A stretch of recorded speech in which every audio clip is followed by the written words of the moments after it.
Hello, everyone. Welcome to the History of the Charlotte Fighting Game Community Part 2. We're super excited to come at you live here on Twitch, YouTube, and Facebook. You can see we got an amazing panel here today, and we got one more individual who will be dropping in. Can I get a wave from all of our awesome panelists here?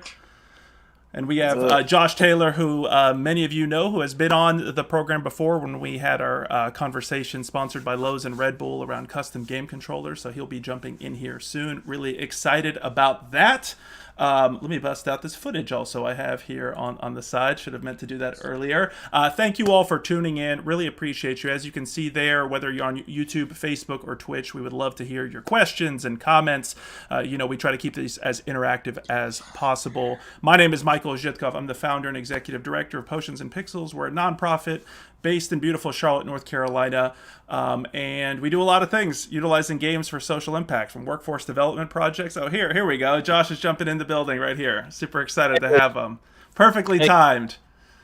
Hey guys, how's it going? Hey Josh, we don't got you on video yet, but hopefully you can, if you can jump in on video, that'd be much appreciated. But if you enjoy these types of conversations, everyone, make sure to like, follow, subscribe, all that good stuff. We have a wide variety of conversations just like these, and our community conversation series typically happens on Tuesdays, but we also do things like Indie Game Club, which will be happening this Thursday. So if you're into Indie Game Club and into having in-depth conversations like this, make sure to check that out. Today's going to be a little different. You normally see me being the main host, but actually the person you see right there in the middle of your screen, Davon Sanders, is going to be the primary host. You can thank him for not only organizing this event, but also for organizing History of the Charlotte Game Community, Fighting Game Community Part 1, which you can still find on Facebook and YouTube. Davon's kind of, I don't think he likes when I say this, but I call him the resident fighting game historian of these parts. But I think he's a little reluctant to say that, so he likes to make sure he gets the entire history and bring in experts like the people you see here today. So Davon's going to be doing primary hosting duties. I'm going to be moderating, getting your questions up for the panel. But I'm going to pass it on to Davon, who's going to introduce himself and the rest of our panel here today. Okay. So my name's Davon Sanders. I've dabbled in a lot of different things over the past. But for this, I'm a Dawson player. I played Akuma in this time frame, in the UNCC time frame. I was pretty bad, but yeah, it is what it is. I'm just gonna leave it at that, basically. So on the screen right now, there is a match between Prototype and Snake Eyes, I'm pretty sure. And oh god, we're starting with that one. We're starting with that. But I'm gonna start with introductions based on this video. So I'm gonna introduce Zonk Muscle, who is over there. Chris, how's it going? Zonk Muscle here. You want to introduce yourself? I'm sorry. Oh, I wasn't supposed to. You were. Oh, I was supposed to. Oh, see, look, we're already starting off on a great note. Okay. Well, what's up, guys? Name's Chris Cologne, aka Zonk Muscle, aka that Cody player / Mika player. So, what's up, guys? And Davon, I'm going to keep the tradition going that we're known for here at Potions and Pixels. Even though we're all socially isolating, we clap it up for every person. So if you're at home, wherever you're at, we clap it up for each of our guests as they come on. And Davon, I'd also love you to, after you're done with these awesome introductions, to maybe give a recap of the first part of the conversation, a brief recap before we get into the second one. But yeah, let's keep it going. Okay. So I'm gonna go in the order also. Togaa, you go. Yes. Introduce yourself. All right, my name is Togaa, aka I am Simba.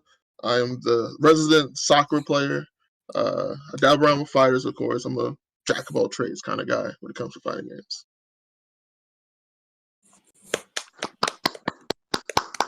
It's like a classroom. Wow. That's how we do it. Class? Spread the love. Josh. Oh, hi. I'm Josh Taylor. I went by a whole bunch of different names. Went by Golden Biscuit. Now I'm Golden Apex. I'm a no good, dirty Ken May in Street Fighter V. Facts. And I don't have a camera. What happened, Josh? You used to have one. No, I have a new PC. I'm using my PC setup, not my laptop setup. I feel better sound that way. Lost in a money match. It's okay. Justin's next. Alrighty. What's up, everyone? Justin Patry. Go by in Justin in game name. Used to go by a lot of different names at UNCC. Scarecrow, Magic Justin, all sorts of good stuff. Among Us. And Justin Streaks Among Us, the great resident Marvel player, Taskmaster Master. Built some of your favorite things in esports, DreamHack, Red Bull Conquest, Atlanta Reign, and Overwatch League, and a whole bunch of other stuff. And yeah, so pleasure to be here. Happy to be here. Mans did it big at graduation. Let's go. Thank you. Jared, best for last. What's up? I'm Jared Banner. Real name is Jared Davis. Actually, cool story. Think Executioner. He tried to reach me on something, and he searched my name, Jared Banner, but it's actually Jared Davis. But I play Hulk in Marvel. It's my main character, my main thing. I helped start the UNCC fighting game community. I've also been a part of REC, and that's pretty much it. Hi. Give us an H on the vid, boys. He made Sand H. That's the name. Just Sand H. So the match that was playing, it was Prototype versus Snake Eyes. I kind of want to start a little bit on that. Chris, what do you want to say about that match? What do you want to say about that moment in time? Okay, so that was my second TFC that I went to. On that day, that was actually my first time on stream, which made this even more nerve-wracking. Not only did I have to go on stream, I had to go against probably one of the best players, one of the best Zangy players in the world. So the fact that I had to do that, I was pretty nervous. You could tell by the video. I was like, okay, I hope I just don't die fast, but I actually did all right. I actually got a timeout, which was surprising. But after that, I just got scooped to death. So at least I managed to get around. So I was happy with that. Yeah. So I'll kind of convert this. So this is definitely from the UNCC perspective. And like he said, that was his second tournament, and he was fighting Snake Eyes. So I kind of want to rewind a bit. I kind of want to rewind back to like the very early beginnings. So do me a favor, because all of y'all went. What year did y'all individually go to UNCC? So I'm gonna start with Jared. I started there, I think it was 2012, 2013, around that time. Okay, Justin. Yeah, it was 2009 to 2013. Chris. Came on the scene in early 2012. Josh. Same, 2012, 2013. Toga. 2012, 2013. Okay, so you have the kind of year span that's kind of set, right?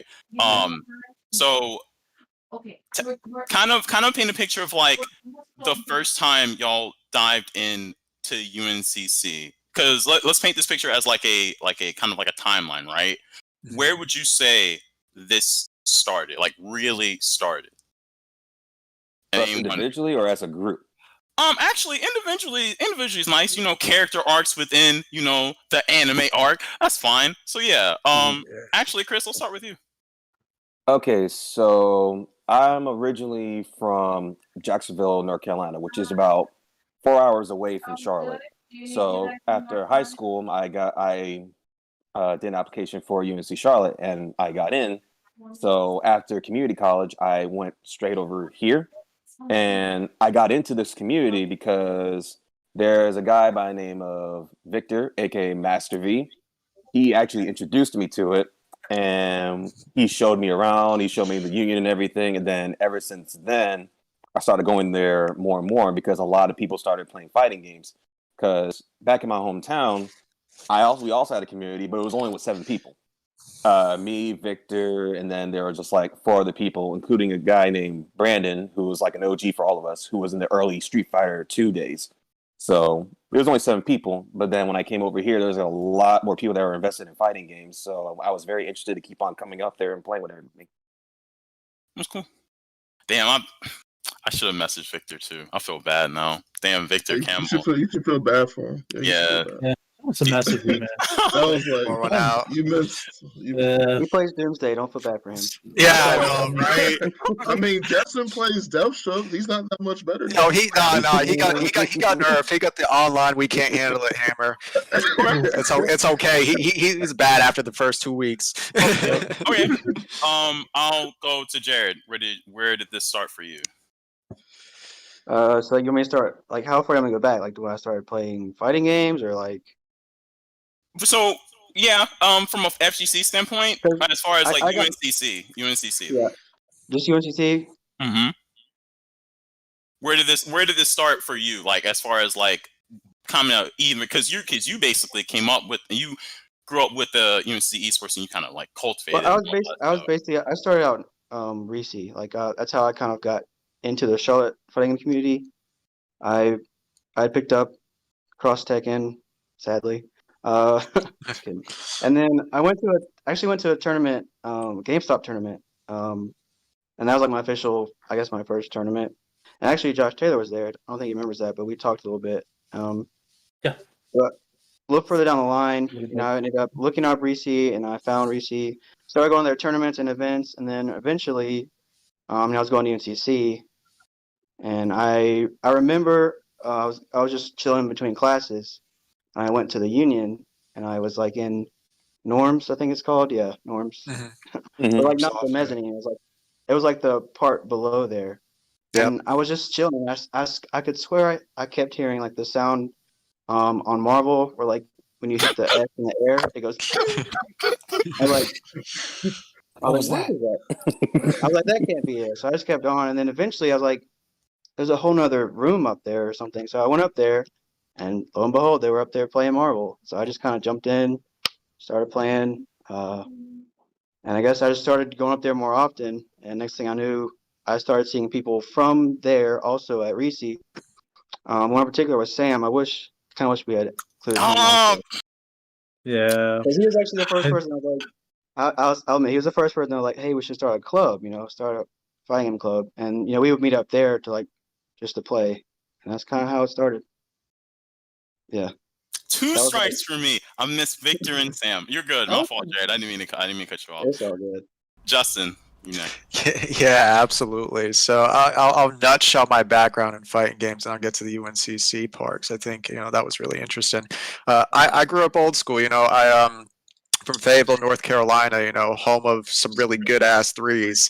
Third Strike, Street Fighter 3, Knuckle Dust, Jibbo, all those guys.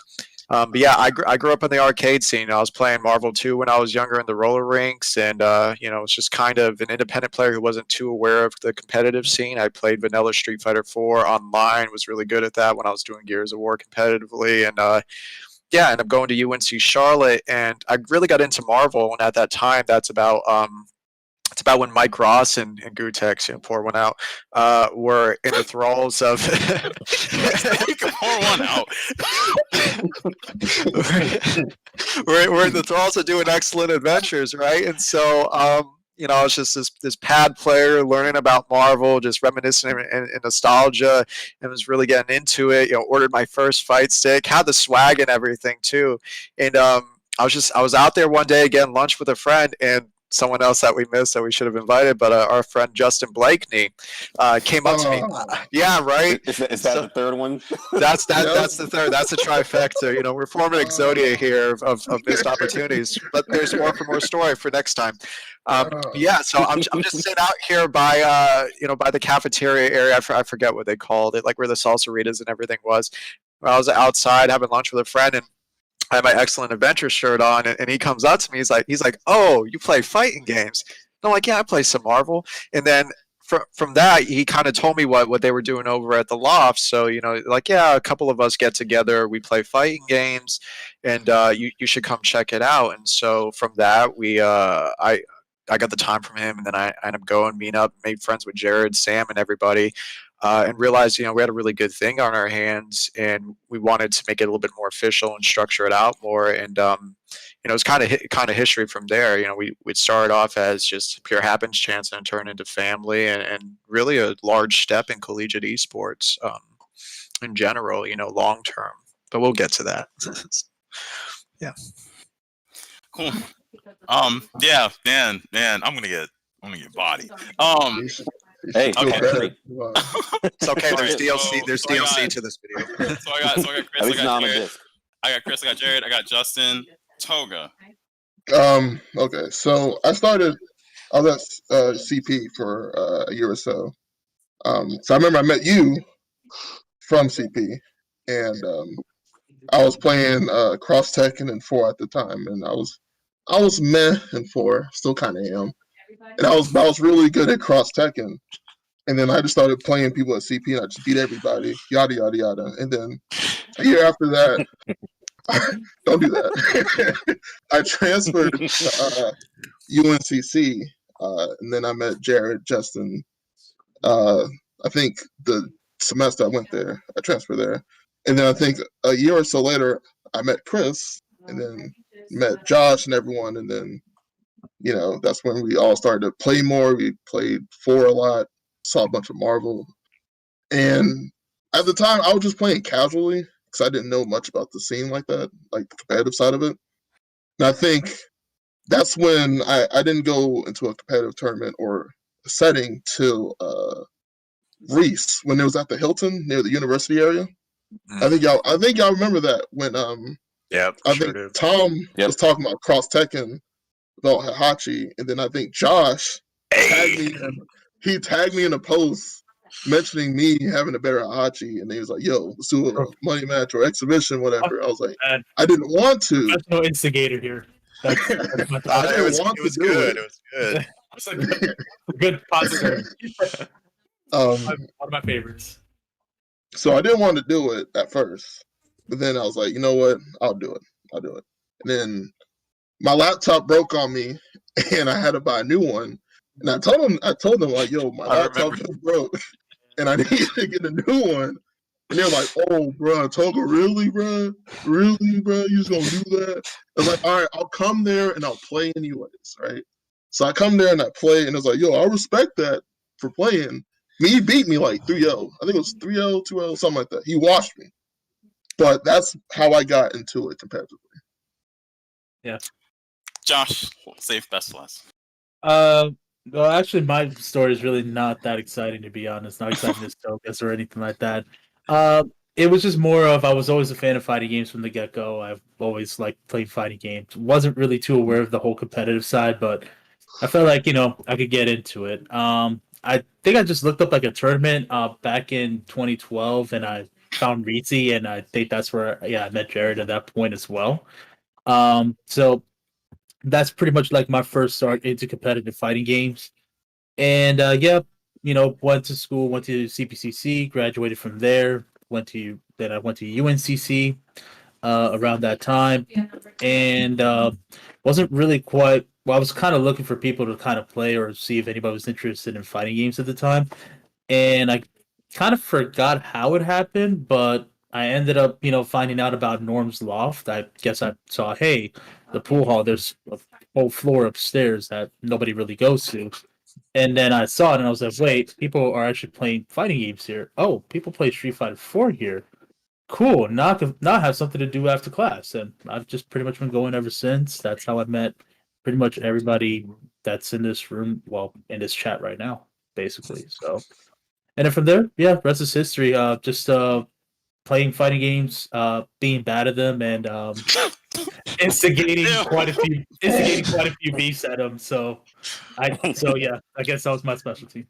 Hey, listen, man. It ain't even about being bad, 'cause I'm bad too. Ain't even about being bad. It's about joining together. So Yeah. I guess collectively, right? We started. You kind of had the starting in the beginnings. Jared and Justin, actually, how did like the club, the UNC fighting game club?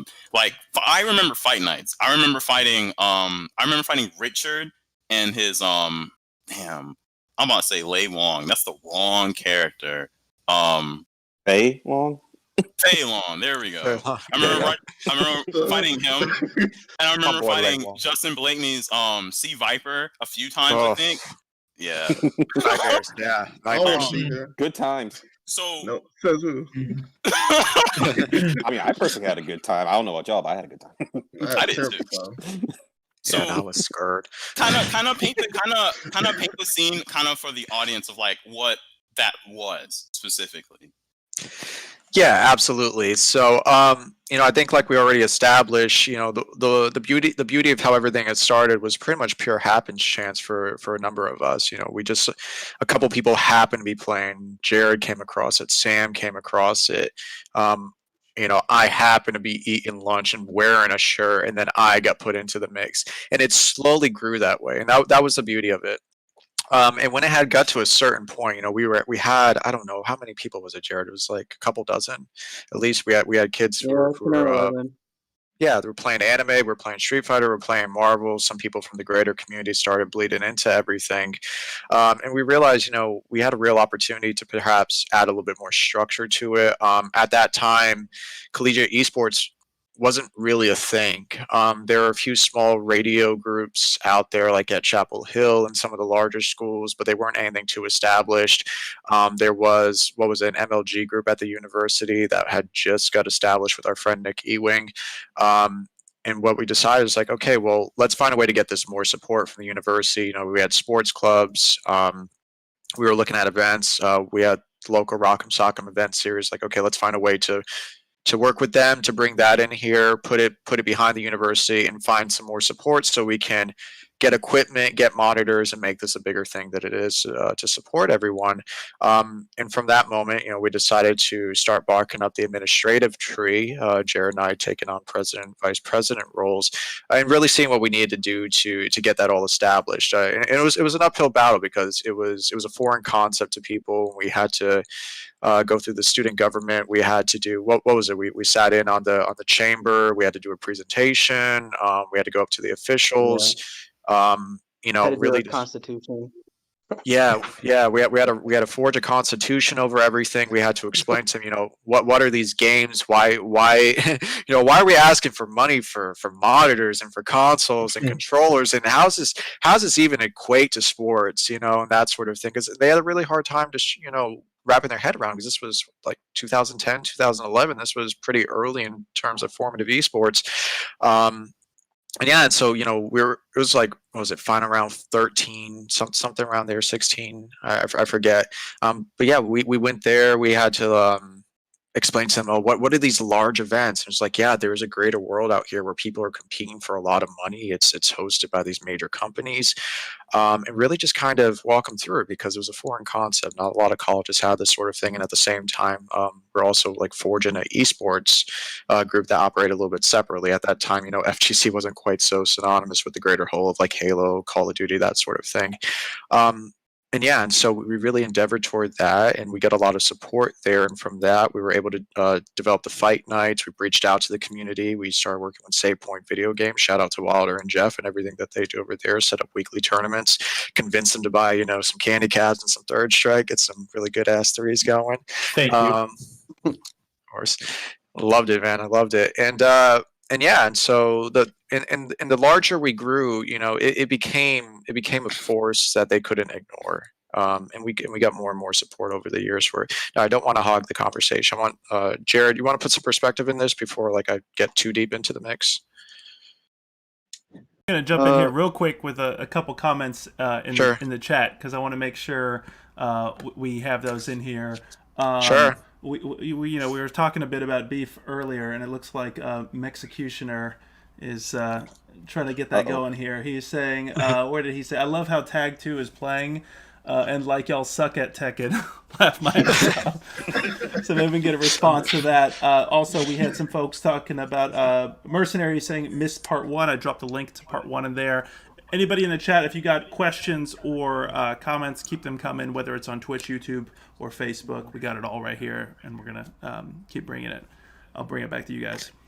Yeah, absolutely. I think the Tekken, for that era is really Toga and Chris. The only thing I have to say for myself is Steve Tech. So the reason, and I didn't want to cut off because I did want Jared to go on that point too, or on the point that y'all were making. But the reason actually why I did that is because that was the first time that specific match was when Ace won NEC. That was in y'all's time frame. That was in y'all's time frame. So in y'all's, something I did want to say is that in y'all's time frame, Ace won NEC, West got top 8 at CEO, I'm pretty sure. He got like top 13 or something like that. Like he got into top 8, but then not top 13. He got top 16. Yeah, top 16. There you go. Yeah. I have actually had that matchup too.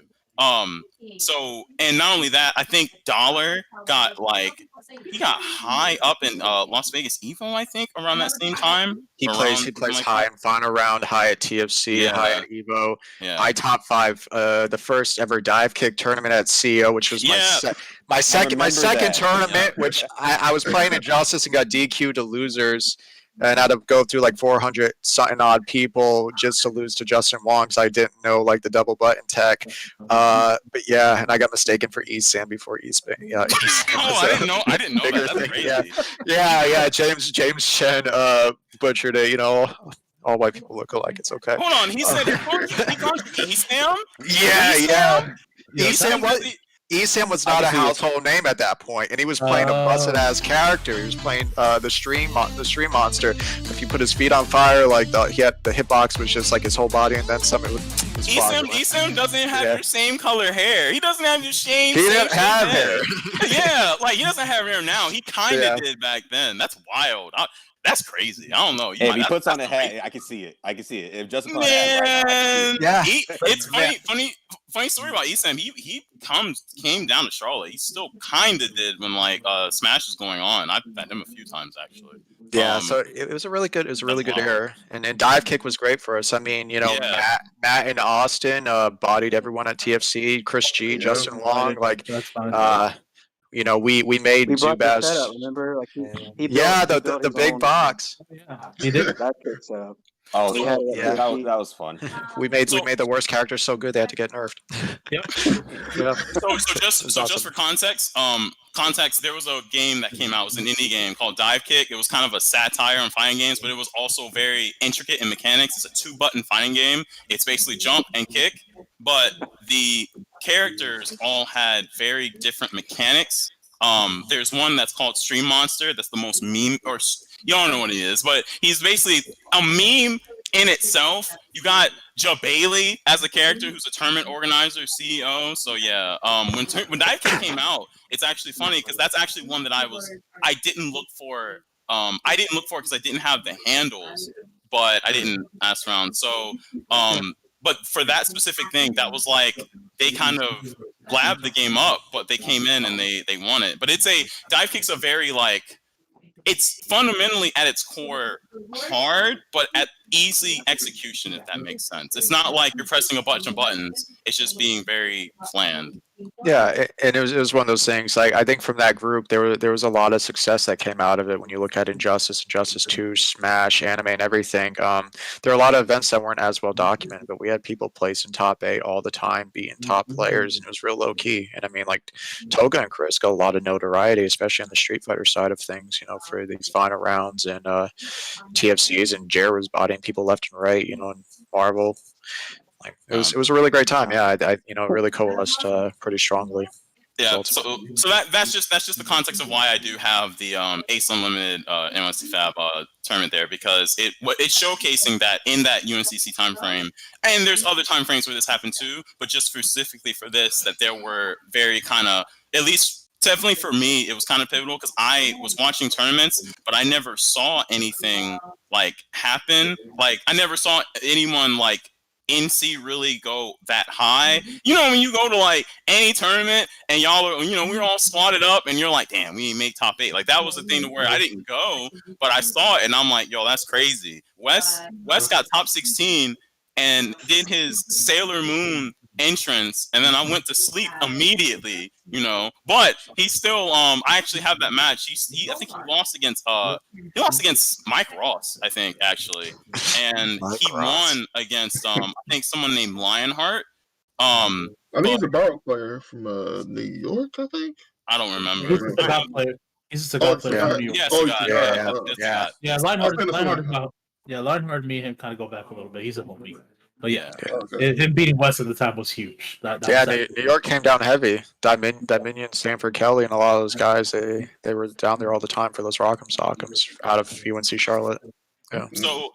So collectively, what's y'all's favorite moment from the UNCC time frame? Like, you know, rewind a little bit. What was your favorite, and what was for you specifically? What was your if you had a moment, your moment? I guess I'm not, again, I'm outsider, but I'll say one of my favorite moments. One of them was hold on, Jared, you actually fought you actually ended up getting to fight other Jared in Marvel. That was actually one of my favorite moments because we took a bus ride over there, even though the outcome wasn't great. It was what it was. That was one of them, but it wasn't like it was. I just wanted to mention it.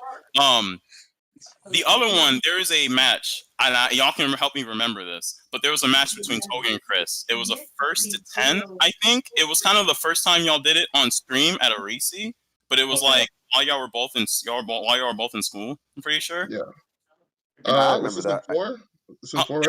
Yeah, I think it was the first. I think it was the first to say. I'm trying to. It was one of the first of many. Yeah. I'm trying to remember. I'm trying to remember that one. That one. Way too many. Yeah. So the thing is that they had it. It was the head-to-head. It was, the stage was kind of perfect, and I really wish I recorded the video. But everyone that was there knew that they were the ones that went to head-to-head. But that was the real head-to-head. That was actually a super Naruto Sasuke moment. It was there. I don't know who's Naruto. I don't know who's Sasuke. Actually, bro, we had all the anime equivalents, bro. We had Naruto, Sasuke. We had Goku, Vegeta. Yeah. Literally, whichever one you could think of, whichever duo you could think of, it was just me and Toga at that point. Yeah. And hallway brackets is there too. But you know, I feel like that's mutually exclusive with everyone. Yeah. But it was definitely enjoyable. I don't know if I have this in the playlist, but Toga, you remember the car ride? I don't think it was the TFC. I think it was the final round. Scar is bad. Oh yeah, that track. Yeah, I remember that track. I think it's something to say when you do travel with people that are kind of in school, everyone kind of knows each other. So you have the people that play Street Fighter, you have the people that play Tekken, because there were people that play Tekken. I don't know, Marching Orders, aka Micah did go to school around that time. Actually, there's videos that I looked at. He was there a long time ago. I actually didn't know that. You know, people who play Tekken, there's people who play anime. There's a lot of people from different regions, but when you're all kind of in the central hub, y'all all know each other. Y'all know, I cannot remember his name. I'm saying Dakota as well, but there's a lot of people like Dakota, Richard Wynn, I think that's his last name. There's a lot of people that played anime that kind of had their shines. A lot of people that played different games, but it's kind of something to say that when you're all in one central area, you know, and y'all go somewhere or y'all all do anything, it's kind of to me, it seems like a little bit like of a brotherhood in a way. Yeah. Oh, and I'm sorry. Yeah. Wait. Yeah, I don't know about all that. Sorry. So that was your favorite moment, right? Yeah, I'm sorry. That was my favorite moment. What was your favorite moment, Toga? God, that's a hard one. Actually, to be honest, I can't. I'm trying to think of one. No, I thought Toga did that. So I was like, oh, no. Toga's like, All right, let's have Jared drop. So all right, you might have to come back to me because I'm thinking of. Okay. Okay. So who wants to share then? Who wants to share? I'll go. Okay, Chris.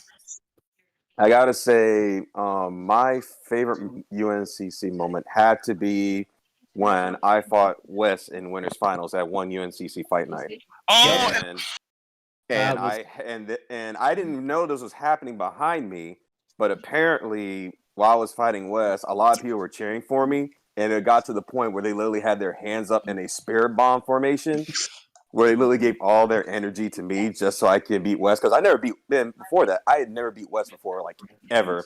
Ever since I came to the school, whenever I fought him, like I've always lost.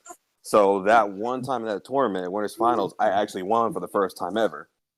Eventually, I lost the grand finals, but still, I managed to get one over him at least once. And just seeing all those people back there just have their hands up, just giving me their energy, I think that was like a great moment because I don't think I had anything like that before, and that was really cool. That was really awesome. I remember that because I think that was a fight night. I think that was the same fight night that Dakota actually fought Dollar. I want to say it was. Y'all may correct me, or someone may correct me in the comments. Speaking of comments, Leonard X, which is Frank. Frank said his best was Toga versus Chris. A downright fierce couch edition when Nadeshko stopped Nikali's combo. I remember that. I sadly do remember that. I was pain in his face as soon as he recorded. Yeah. I think I remember laughing at that point because I didn't think that was going to work. I was mad. I was heated. I didn't want to show it, but I was heated. So yeah. I was mad for you. But yeah, no, I feel you, Chris. I actually really do remember that because I remember Wes was definitely a dominant force because he was there, but like he was already really good. He basically played the whole roster. He could style on you with literally everyone. Like, and Wes always looking cold and calculated. It's like, damn, you won a tournament with Dan. Right, exactly. So he won a tournament with Dan. Yeah, I remember. I'm sorry. I remember specifically you said your hands were shaking, and they actually were. That mess was wild. Oh yeah, because I was going against his best character at the time, which was Gen. Yeah. So I took it seriously. Just the fact that he took me seriously, the fact that I actually went against his best character and all that. Yeah, my hands were like going at like 100 miles a minute. So I was just really excited. Unfortunately, I was too excited to the point that I didn't focus in grand finals, but it was still a great moment. Yep. Okay. Anyone else who wants to go next? Jared. Jared? So we're talking about our favorite moments in the UNCC. Favorite moments or any like moments that you really feel kind of like it's a you moment, I guess. It's that anime you moment, that believe it moment, you know. I mean, what are your favorite moments? Just one moment from the playing community, because I feel like all these, stories I'm hearing, they're all things that I kind of, I guess, kind of witnessed. So all those are just really awesome. I guess overall, it's just seeing other people like getting to compete like that, or they get to play. I mean, Dominion, or we have somebody played Daigo, I think, one time. Somebody played Filtration, I think. We had a lot of people that they got to play like this top competition, and to see them actually succeed at times was really awesome as well. So I'll just say, just seeing other people succeed through this would be awesome. I'm not trying to take credit for their success. I mean, they worked hard, they practiced, but for sure, without us having our events, me going up there all the time, just having random practice sessions, they probably wouldn't have ever got the opportunity or have gotten that good. So, but I guess personally for me, it was probably TFC. I think 2014. I won like 2 or 3 in a row, and I got to I played PR Balrog, I think, on stage. I got bodied, but it was still hype. So that was pretty fun. Okay. Anyone else? Yeah, sure, I can hop in. I think I have to piggyback with Jared a little bit there. Overall, my favorite part of it was the process, right? I think there was something really, really special about what we were able to put together. The way it grew from being something really small and organically become something very large that resulted in a lot of people having greater opportunities in their lives and their careers. We forged a lot of lifelong friendships, and I can't even imagine, what life would be like without it. And I think, for a lot of people, that would probably also be the case where, I don't know, I just think things would be so different the way it bled from the school to the region to a national scale, and even in some ways a global scale. It was really great to see. And so I appreciate seeing everyone's success, everyone learning, stepping into their own leadership, especially like after I had to step out of things when I graduated, watching Jared pick up the torch, and how everything got passed along, and just the natural progression of everything with UNCC, FGC, and just esports in general. And then what I was able to take from that and bring into my own life and developing stuff in Colorado and Florida and professionally, that's really special. So I'd say the process. And personally speaking, my favorite moment, and Toga already knows. Oh god. I've had a lot of great moments, but I think the thing that was the greatest for me was the infamous salt match with Toga. This was a resi we held at UNCC in one of the smaller ballrooms. Yeah, Toga talks so much crap. I'm so good at Marvel. I'm a body with my Nova. You can't touch me. Yeah. We we're going back and forth in Street Fighter and 4 and Third Strike and the anime games and everything. And Togo was a better player than me in Street Fighter for the most of the time. But he couldn't touch me in Marvel. And he talked all this crap, and I was like, okay, I'll money match you. And before I went to the event that morning, I woke up and I went over to the Harris Theater, got my sub and everything. And I'm like, hey, can I get a cup full of salt? And they gave it to me, and I hit it. And Toga and I went over there, made my rounds, and then sat down with Toga, played our first of 10. It wasn't even close. He got bodied. Just yeah, I know. And then and everyone just here watching around. I just stand up, pull it out my pocket, my backpack, wherever it was at, uncup it, and unload it. Oh, and it was such a great moment. It was hilarious. I love Toga to death, but it felt so good in that moment.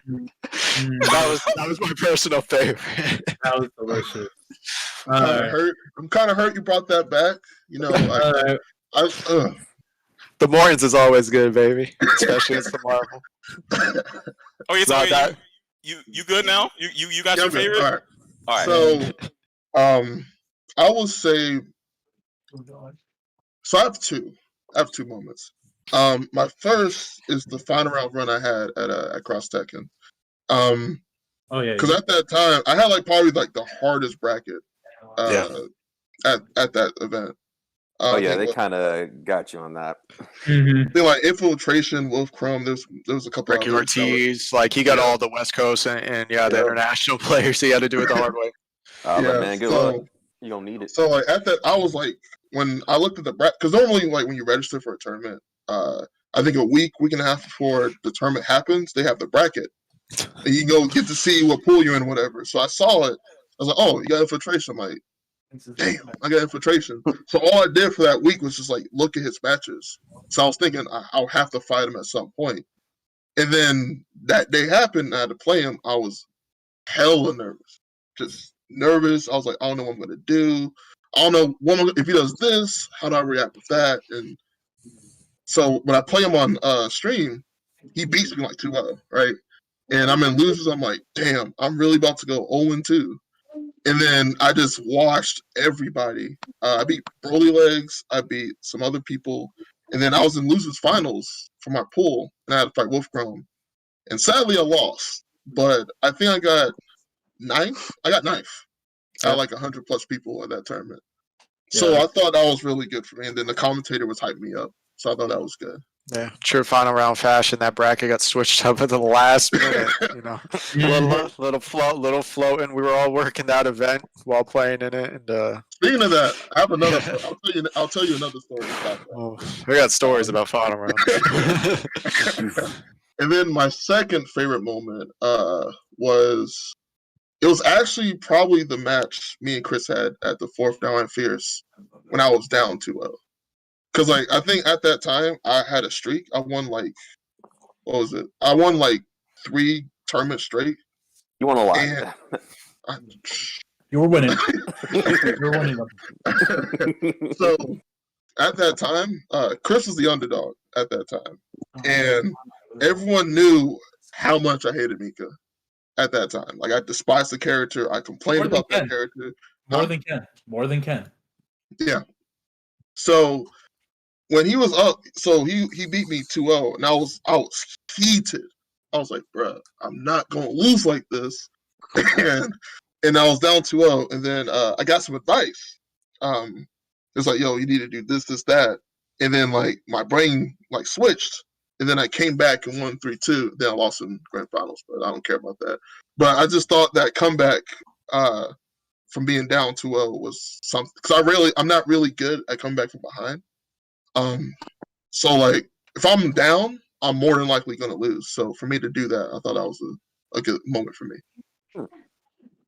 That's cool. That makes a lot of sense. It's kind of funny. I remember that y'all's matches are like blurs to me. Y'all play so many times that it's like I look through videos and I'm like, man. And something that I do want to clarify also. So just in case, so the past video that we did, we were talking about different things, talking about Mind Boggle and well, not Mind Boggle specifically, but Lucky's and a lot of other things. But Downright Fierce was an organization. I think Cody Brown, Adolfo, who's also in this chat, they were different organizations of that.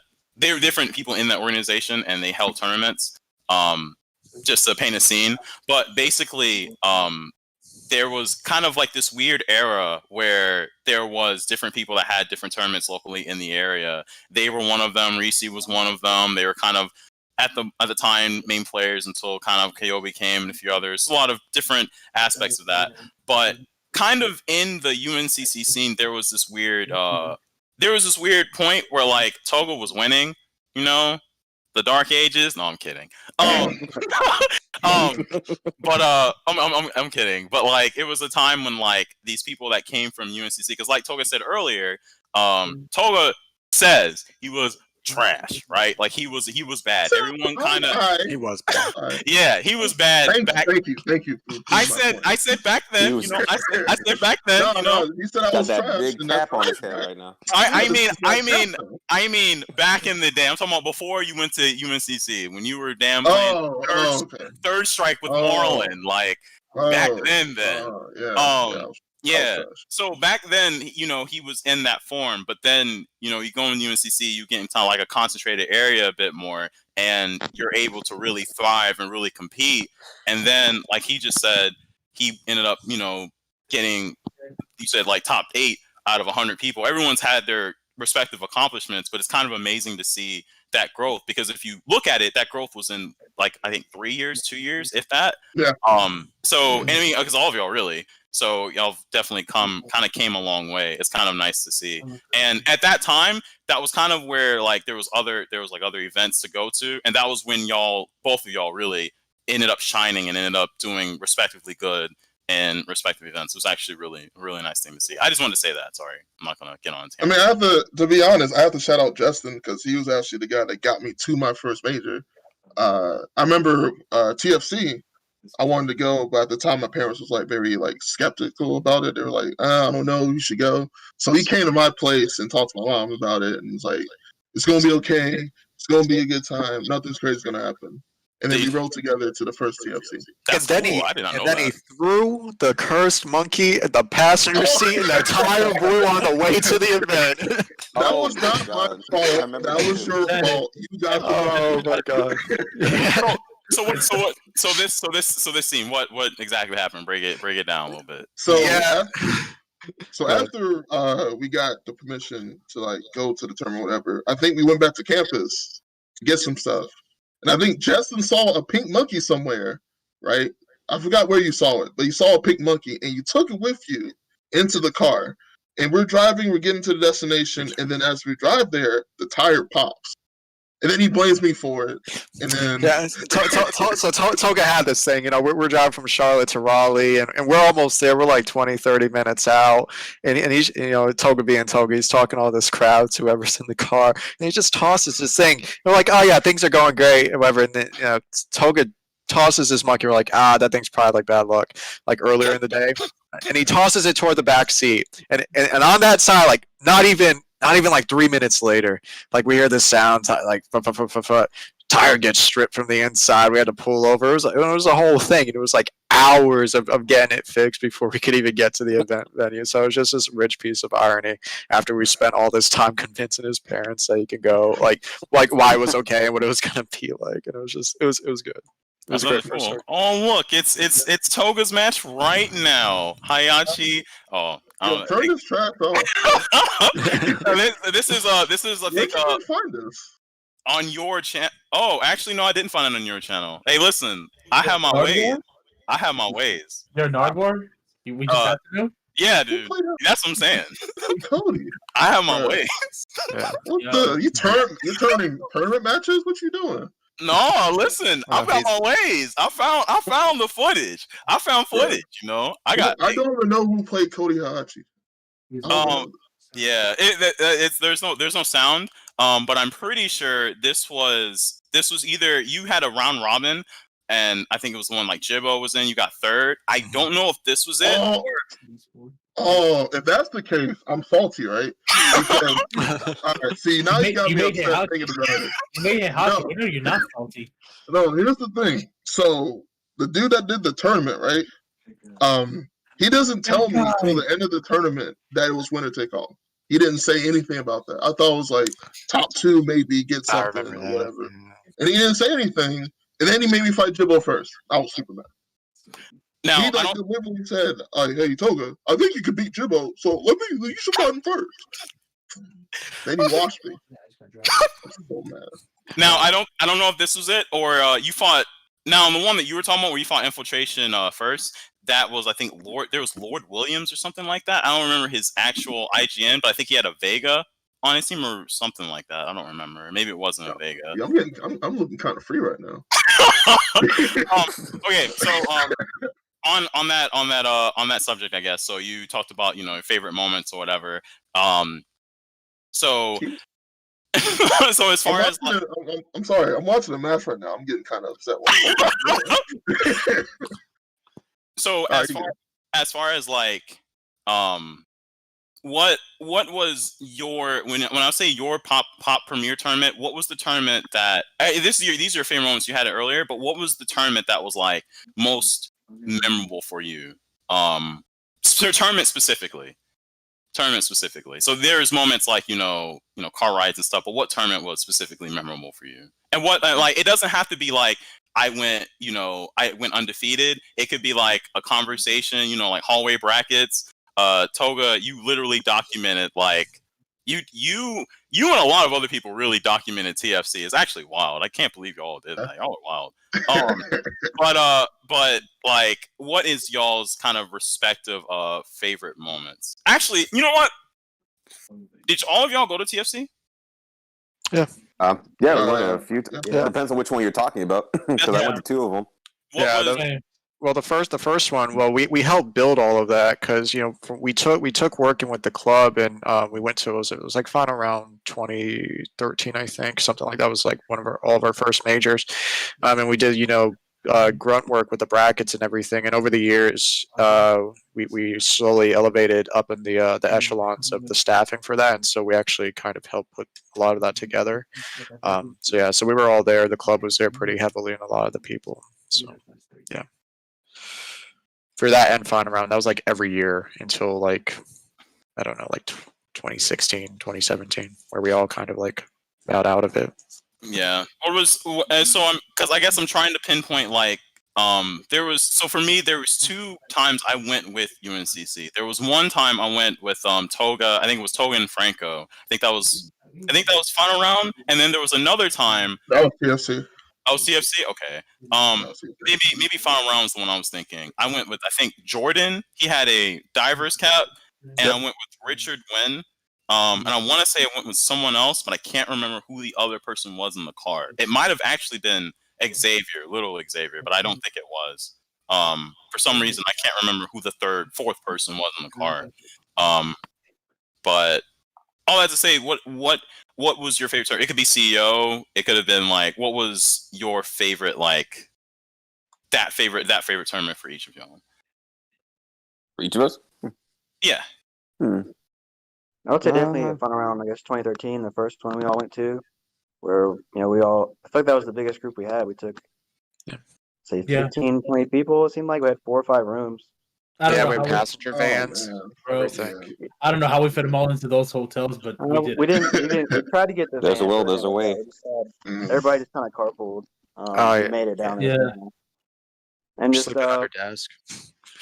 yeah, it was just fun because everybody's like, everybody kind of had their own thing going. Like, some people were running brackets, other people just got followed around. Like, some people seemed like they followed around the top players. It was kind of funny. I don't know. It was just, I would say that one was probably the best. Okay. Who else? Justin or Toga? Chris? Don't matter. Sure. Yeah, no, I really love that first final round. That felt really special. I really enjoyed CEO. That was our second event, and I think after getting past that initial exposure of a major event, being around these top players, having put in the work, and starting to get our bearings, I think we all really got to experience what it was to just be in the community and compete and just kind of flow with everything. And that was a really high production event. That was the year that Mike Ross shook the cage down, and it was great. Yeah. Yeah, and I was so desperately chasing that Mike Rossian dive kick, 4th place. Mike Ross was notorious for getting 4th place, and I really wanted it. But no, I really loved that event because we had a lot of great food, and it was a really great experience to go that far south. So yeah, love CEO. Yeah, CEO was a good one for me too. So I haven't been back in Orlando in a bit, so I got to see some old friends while I was there. I don't think I entered anything. I think I just went along for the ride just to hang out, though, which it was fun. That's always- Didn't you go kind of viral though? Because you were like, they caught you on stream or something. You were. That's right. He was the hype beast. You were like the stream I monster. was. I remember. was the hype beast. That's right. Yeah. I was on stream. I'm always the hype man on the stream. It just never fails. Yeah, it's actually funny because I think you were on stream on E-League as well. I think you were like in the crowd. Yeah. Oh yeah. I do remember that. Yeah. I got yelled at because I crossed right in front of the camera when I wasn't really supposed to. I got yelled at afterward by production. It was still a good moment. I didn't care. Yeah, that that's was crazy. awesome, man. Okay. Chris? I would have to say my favorite tournament moment would have to be the second TFC I went to because one, that was the first time I went on stream, which was new for me against a pro player, and two, that was the tournament where Pepe Day came onto the scene, and Dude, the guy like El Fuerte player from Japan. Where he came onto the scene, and we got like a bunch of sets in with him, me, Toga, and a bunch of other people. And the guy was, the guy was like really chill, and I just had like a bunch of fun. Oh, and also, it was the same tournament where Josh came up with the idea where as soon as someone did like a touch of death combo in Marvel, we all had our newspapers up and we were just reading them because we all knew what was going to happen. So that was the same year. So all 3 of those happened at one tournament. I can't take all credit for that. That was David Mark. That gave me that idea. I cannot take credit for that idea whatsoever. That was David Mark. Shout out to David Mark. Shout out to Darth Maven. Yeah, that was my idea. He stole that from me. that was really fun though. History is written by the winners, man. Yeah, I was like, we had all those newspapers. It was hilarious.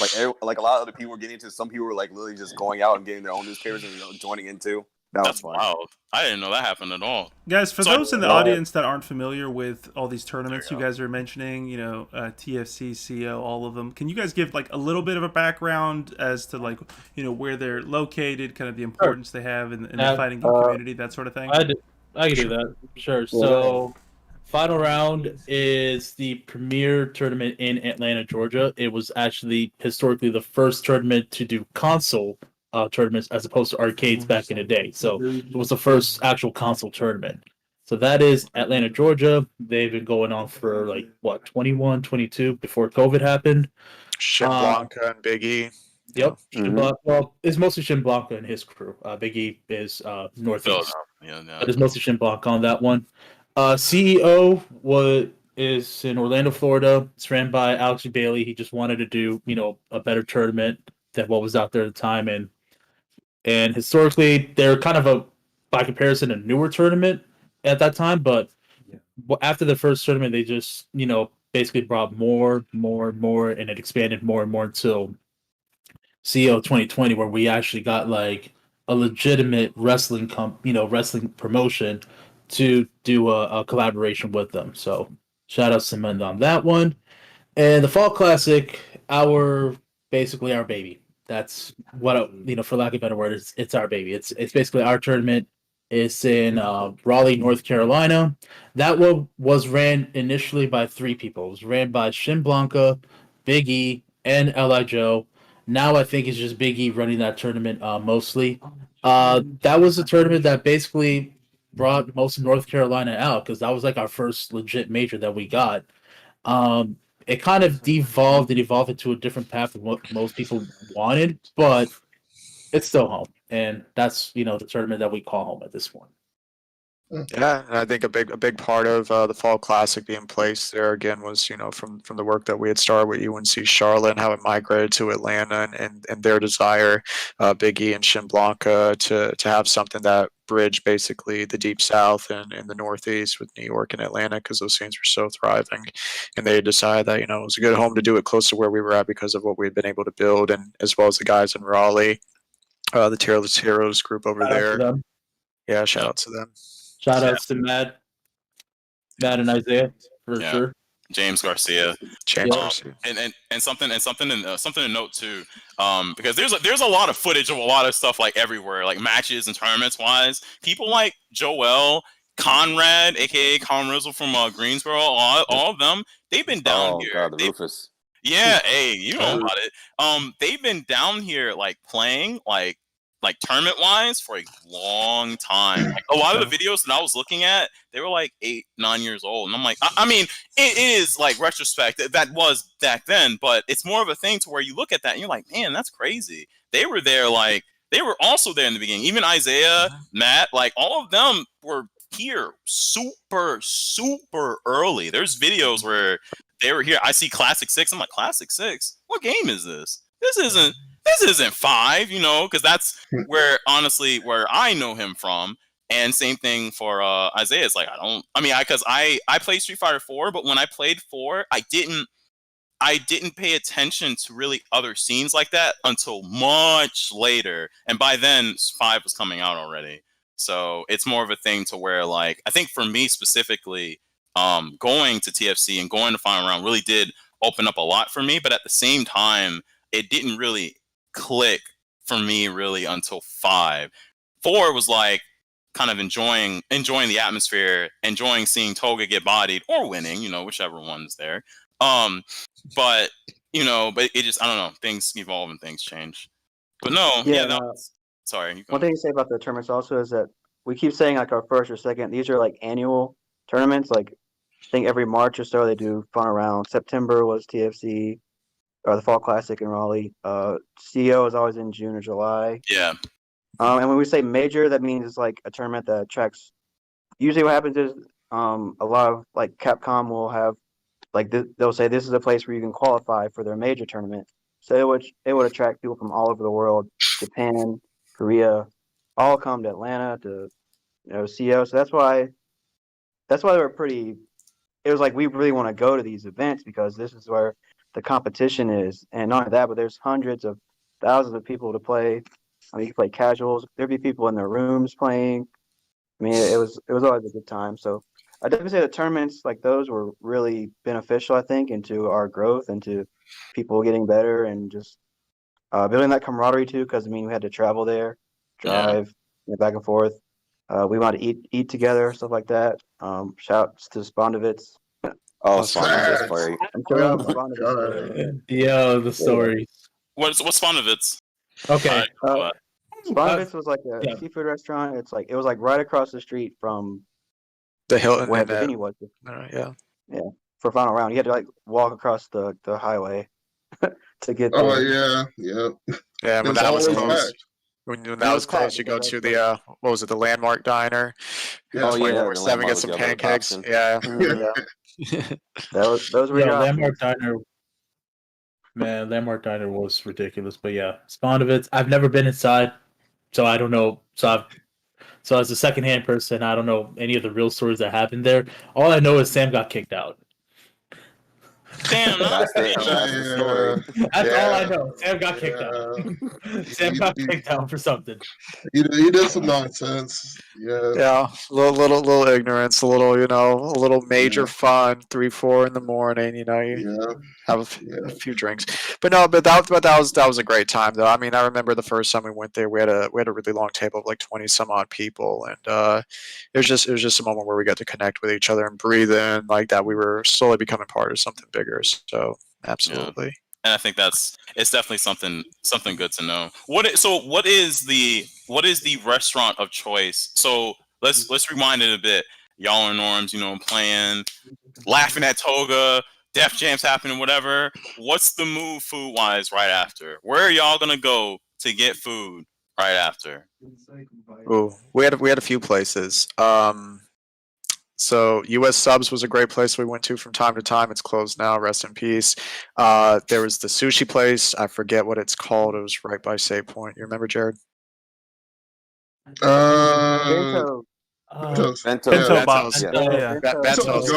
That type of face saved my life so many times. Yeah, we had that in the Thai house right by I believe GameStop. Oh, Tryon. It was pricey, but after like a big event like Rock'em Sock'em or something, that's where we would go. We'd ball out, spend some money, and I dig think we in. all went there for graduation. Like when we all or one of us graduated, or like end of year. I think Yeah. we all went to Thai house.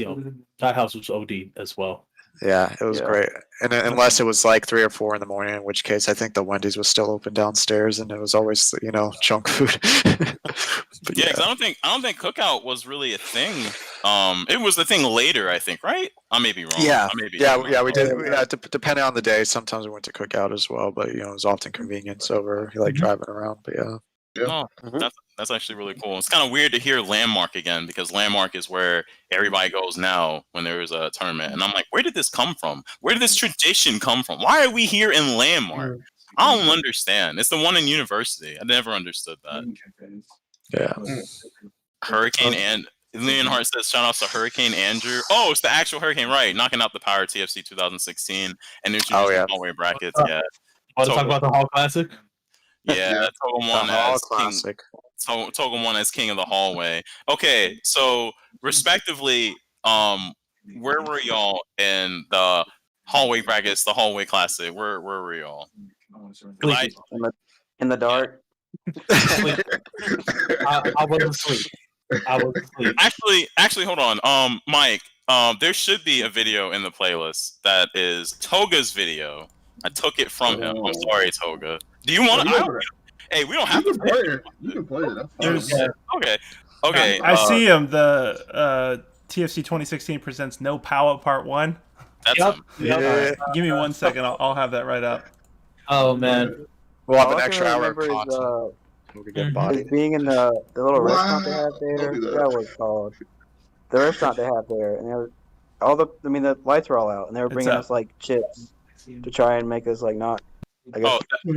Okay, so Right. Mike, yeah, this is Oh, the why barbecue there's place, sound.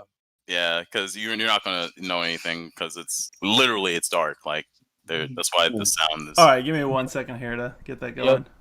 Yeah. I'll explain it for context as to what happened. Like Frank said on chat, basically, we ran tournament. We're running the Fall Classic. Hurricane Andrew was upon us, and just literally blew the power out. Like the hotel got bodied. No power for a while. To the point where we basically had to like postpone the tournament for that day. It is at that point. Obviously, a lot of people were not happy about that, but I mean, what can you do? It's that wasn't under control. It was a hurricane. What can you do about that? That's it was unfortunate that happened. Yeah.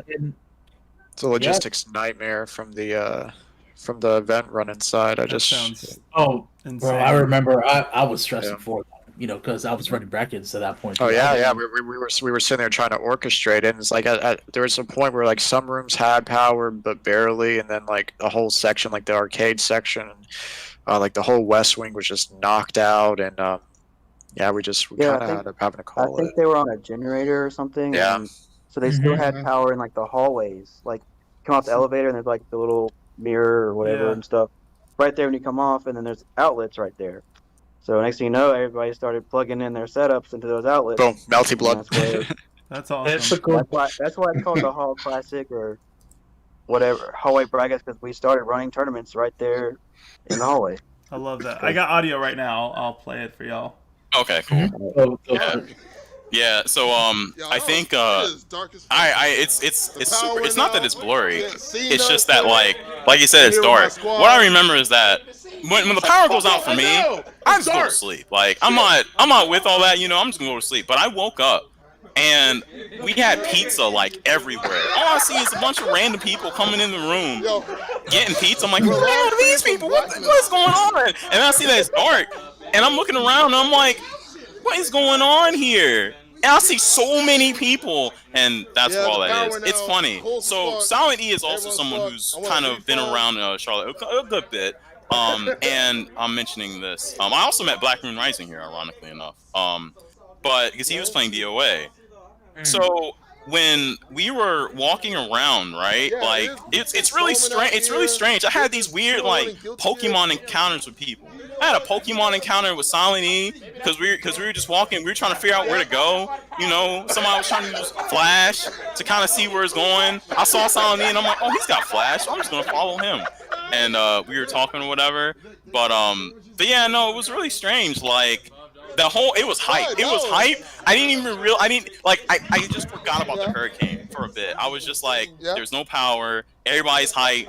People are playing games. I don't know what's going on. I'm still mad people took my pizza, but you know, it is what it is. Everybody's getting fed. Somebody's streaming it. It's great. But I think Toga, you specifically had video of like kind of walking out the hotel. Not walking out, like walking inside the hotel, which is really funny.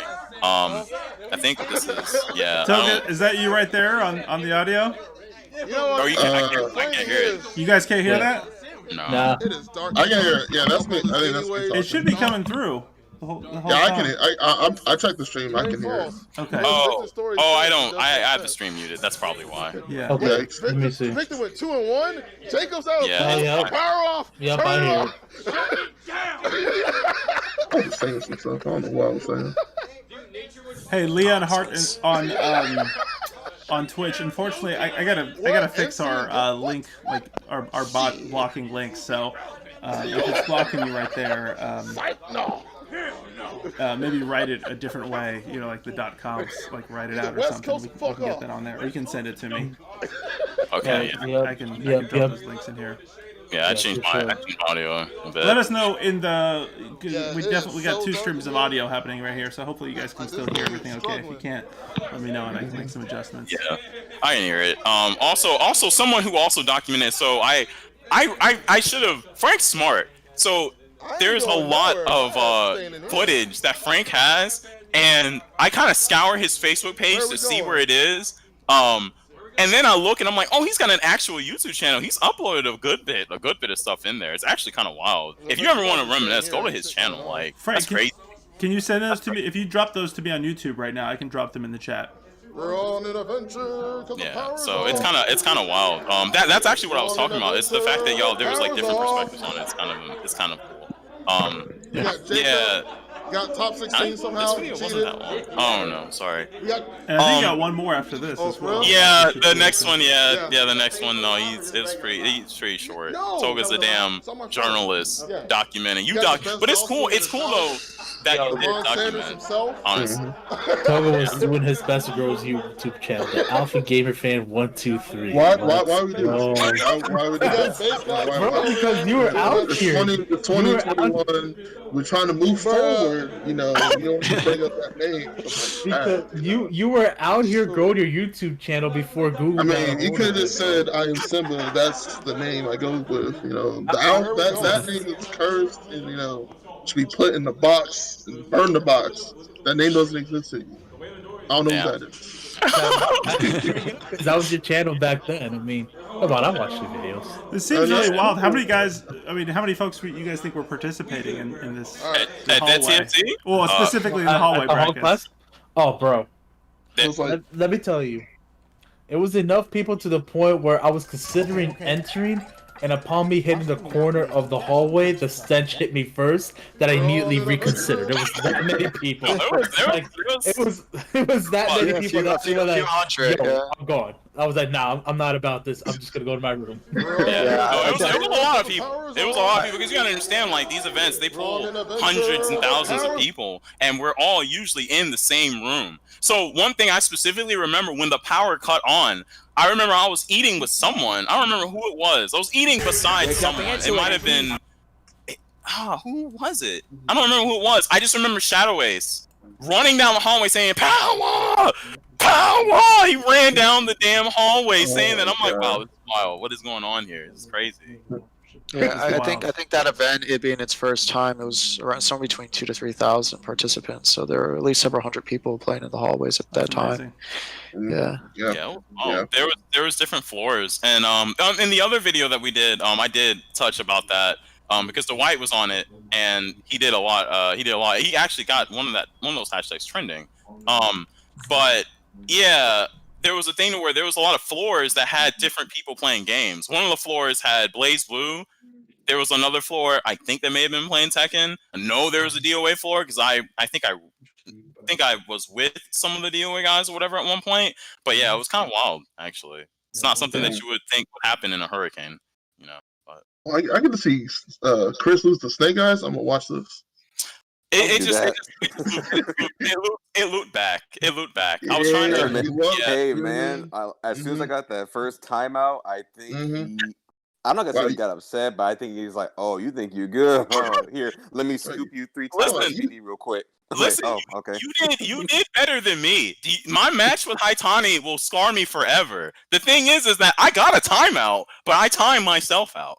Like, listen, that mess was garbage. And I remember the day that we went. I remember Togaa was playing. I don't know if you went to that final round. I don't remember if you did. But because that was the same one, Wolf Crone and I wasn't there for that one. I wasn't there for that one. But I remember I played you in a set, and I was like, all right, because I looked at my bracket, I was like, I'm probably gonna have to play Haitani, because I saw the person I had to play after or before, and he was garbage. I'm like, yeah, I'm probably gonna win. That's pretty toxic. But I actually didn't do that. I probably didn't do that. But I saw that Haitani was in the bracket, and I was like, I may have to fight Haitani, so you gotta let me know what I need to do. And I don't remember what you said. You probably said something Togaa would usually say. I don't remember what it was. Guess better? Vaughn, Play neutral? I don't know. I don't remember the advice I give people sometimes. Yeah, no, I probably didn't. you know, you remind me of Devon. My first ever tournament, it was PFC, the first one I ever went to. Guess who my first opponent was in the bracket? Who? Arturo. I think I looked that up. Actually. I think I did look that up. Yeah. Arturo was my first opponent in my first ever tournament. I was like, "Why have you done this?" But I'm pretty sure Cody beats Dawson. I remember. No, correctly, right? exactly the opposite. It's like a 6.5, 3.5. No. Opposite. I'm lying. I know. That's like Sakura Geef bad. And you know what's kind of ironic, right? Because again, I do a lot of lurking. I don't think y'all understand how much lurking I did. You actually fought Arturo in a battle lounge recently. I may even have the exact date. But you fought him recently. I would say maybe in the past 2 weeks, maybe 3 weeks, something like that. Yeah, like this. It's kind of wild. It's kind of wild that like seeing y'all's like progress. That to me is crazy because you fought Arturo then, probably got bodied or whatever, but then you fight Arturo now. You won both matches, and I'm like, wow, this is wild. There was one time at like a recent final round that I had to go against Smug to get out of pools, and see, you remember. I almost won. I only made one mistake on the command grab and ended up winning off of that. But had I actually pulled that off, like I would have just made it out of pools. And I looked at Smug after he won. He had to take a moment before shaking my hand because he realized he was that close to losing. And like he was a little shook. He was a little shook at that point. He was like, he just looked at me and he's like, All right, good stuff. And he just left afterwards. Yeah. It was hilarious. Like I didn't mind like I lost like that because I was like, hey, I lost because I just made a mess up. I didn't lose because I just got outplayed. I just made a mess up. I might jump in here real quick with some observations and questions about that because I think that's what makes the fighting game scene so interesting is I think you'd all agree fighting games are quite different than any other games, especially on the competitive side of things, because it's a zero-sum game. It's a one-on-one competition. You're not exactly playing for points. You're not exactly playing for time, so to speak. You're really just playing in order to beat your opponent in like this one-on-one blood match, so to speak, right? And so I think that it attracts certain types of players, perhaps. I'm not sure. I'd be curious what you all think about that. I'd be curious what would it. You mean like aggressive knife bearers? You mean like that? I wasn't gonna go there, but you guys might. I mean, if you want to tell that story, I'm familiar with that one. But I'm just. To me, I'm just curious as far as that feeling y'all get from playing these games versus other games. Are you still like primarily focused, all of you, on playing fighting games primarily? What's that kind of feeling like? So which one will go first? No, you go, Chris. You go. Basically how I got into fighting games and how I come to love fighting games is because unlike first person shooters, MMO stuff like that, in fighting games you yourself can determine how good you are. Like you said earlier, it's 1v1. You can't blame anybody but yourself. In team games, you can at least like take blame to somebody else. It's like, oh, I lost because my healer didn't heal me, or I lost because this gun is terrible. I need to pick a better gun. But in the fighting game, it's like I can't blame nobody but myself. I didn't put the work in. I didn't practice hard enough, and I feel like that's why it's difficult. But it's so satisfying because you put all that work in, and when you see it take fruit, you start feeling good about yourself. You're just like, hey, I'm getting better. I'm seeing my results. Yeah. And this is actually kind of fun. Now, of course, you're going to have to lose a lot, and that's not going to be fun, but losing kind of helps you progress, and so you can start winning more. And that's what happened to me. Like, Toga can attest to this. When I came to UNCC and this whole, Cody, Sakura, Chris versus Toga thing started, at the start, Toga kicked my ass a bunch of times. At the very start. Because I came in and I was like, you know what? I think I'm really good. I think I can beat a lot of people here. Then I met Toga. We played a bit. I was like, oh, wow.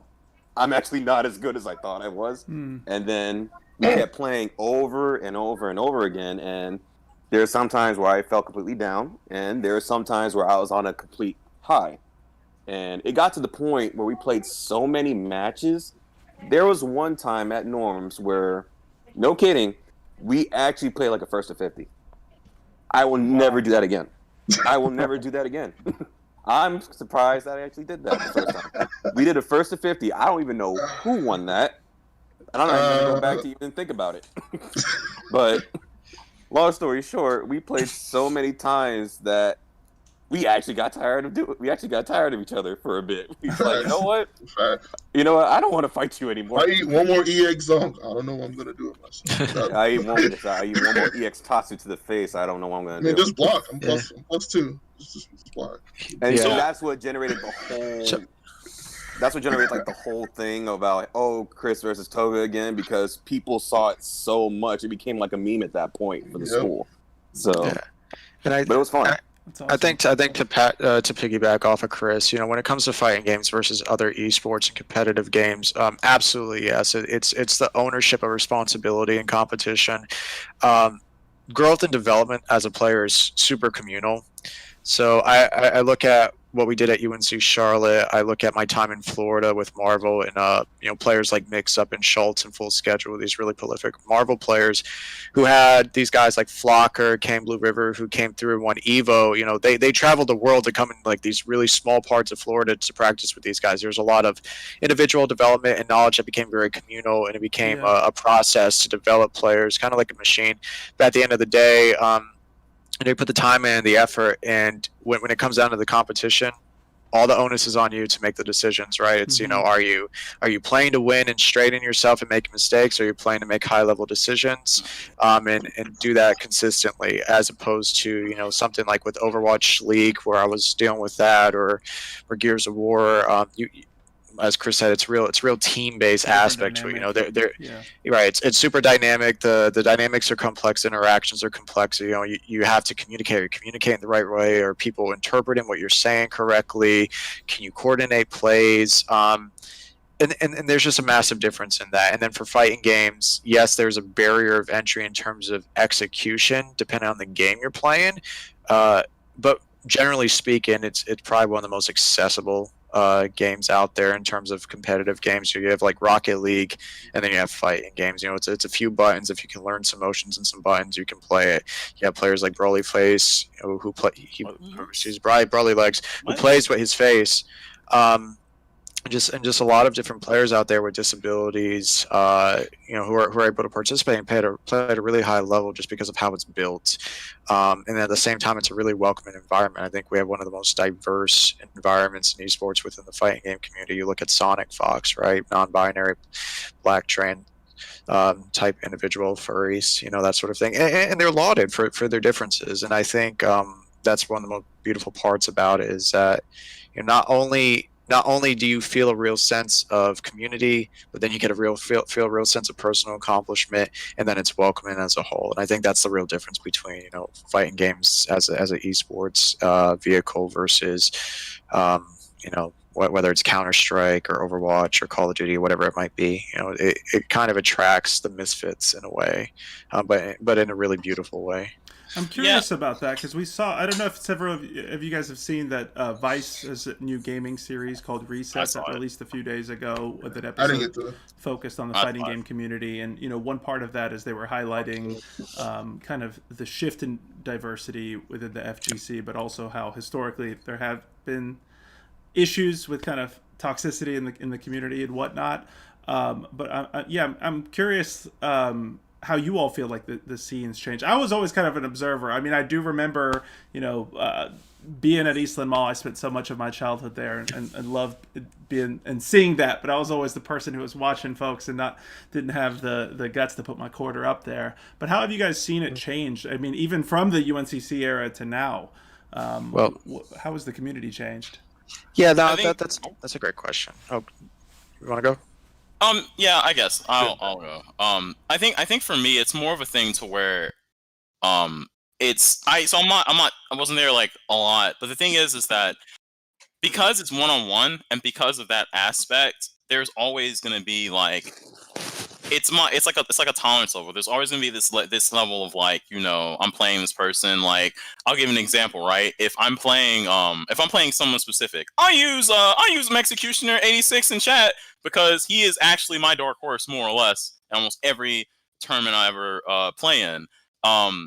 We're two different people. It's more of a thing to where, like, if I play him in tournament and I see that he's bodying me, I'm okay with him bodying me. But if he's like kind of sandbagging, which he kind of does, kind of doesn't, I will kind of get mad.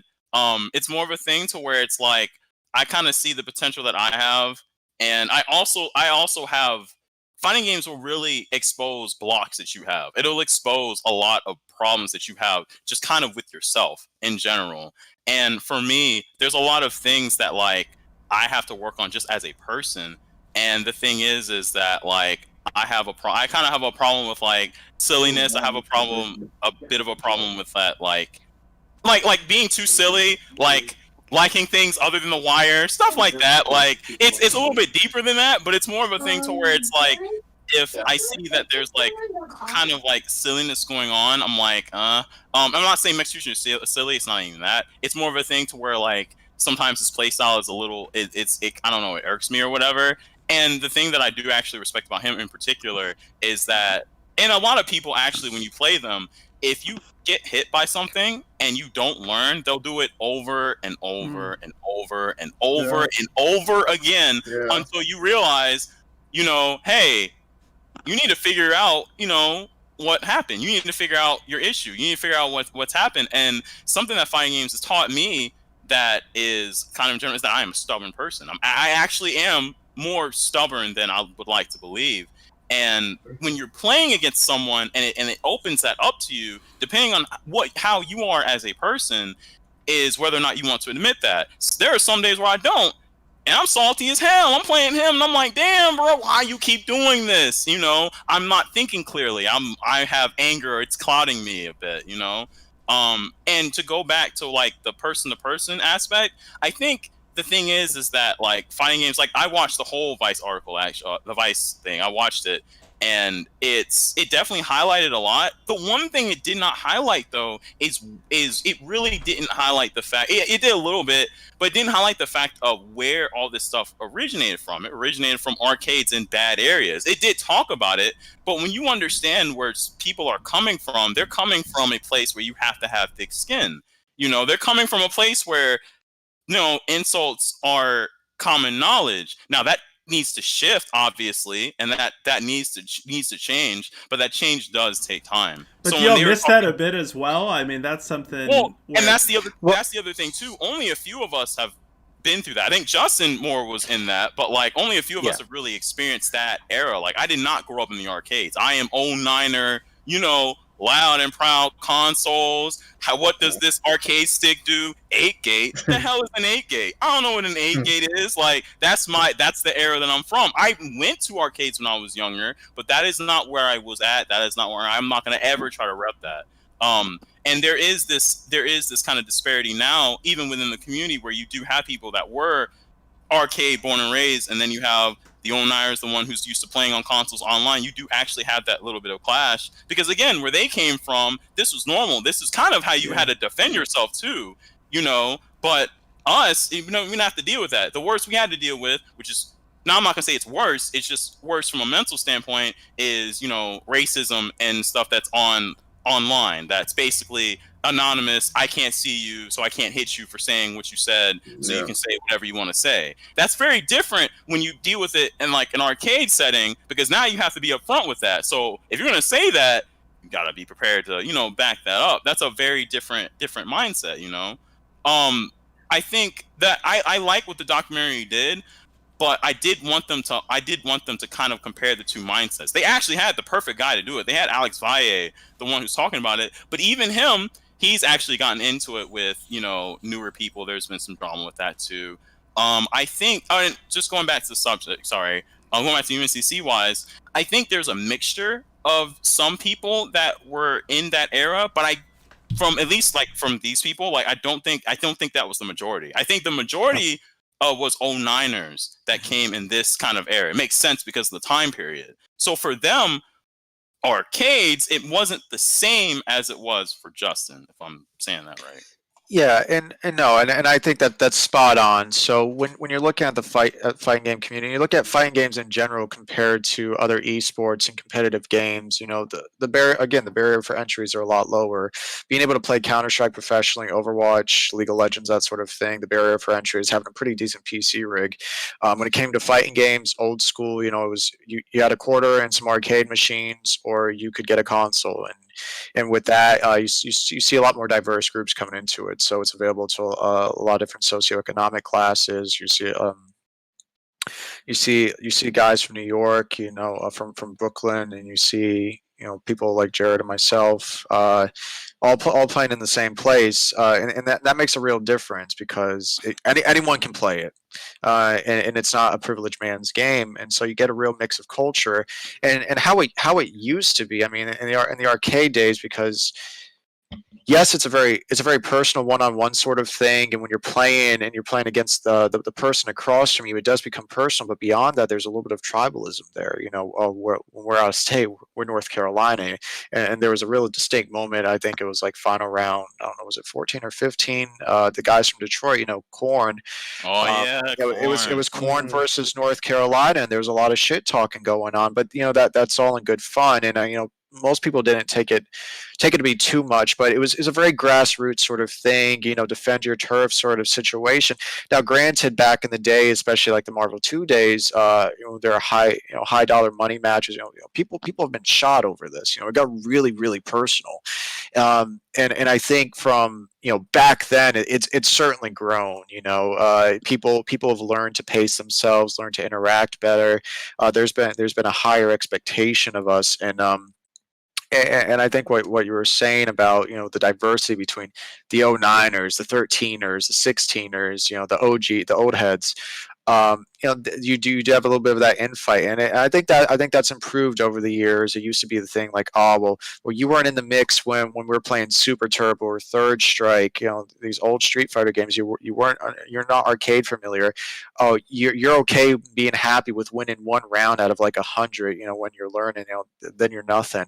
And then there's a lot of disparaging views of that going through that period in the early 2009 to about 2013, to whereas now the issue we're kind of seeing with the FGC and how it's growing is that it's been following the tails of more established esports, whereas it's been a very grassroots effort from its onset, and that's what's defined it. It's been so unique in that way where it's community driven, and then that was the whole thing with CEO, right? The Community Effort Orlando.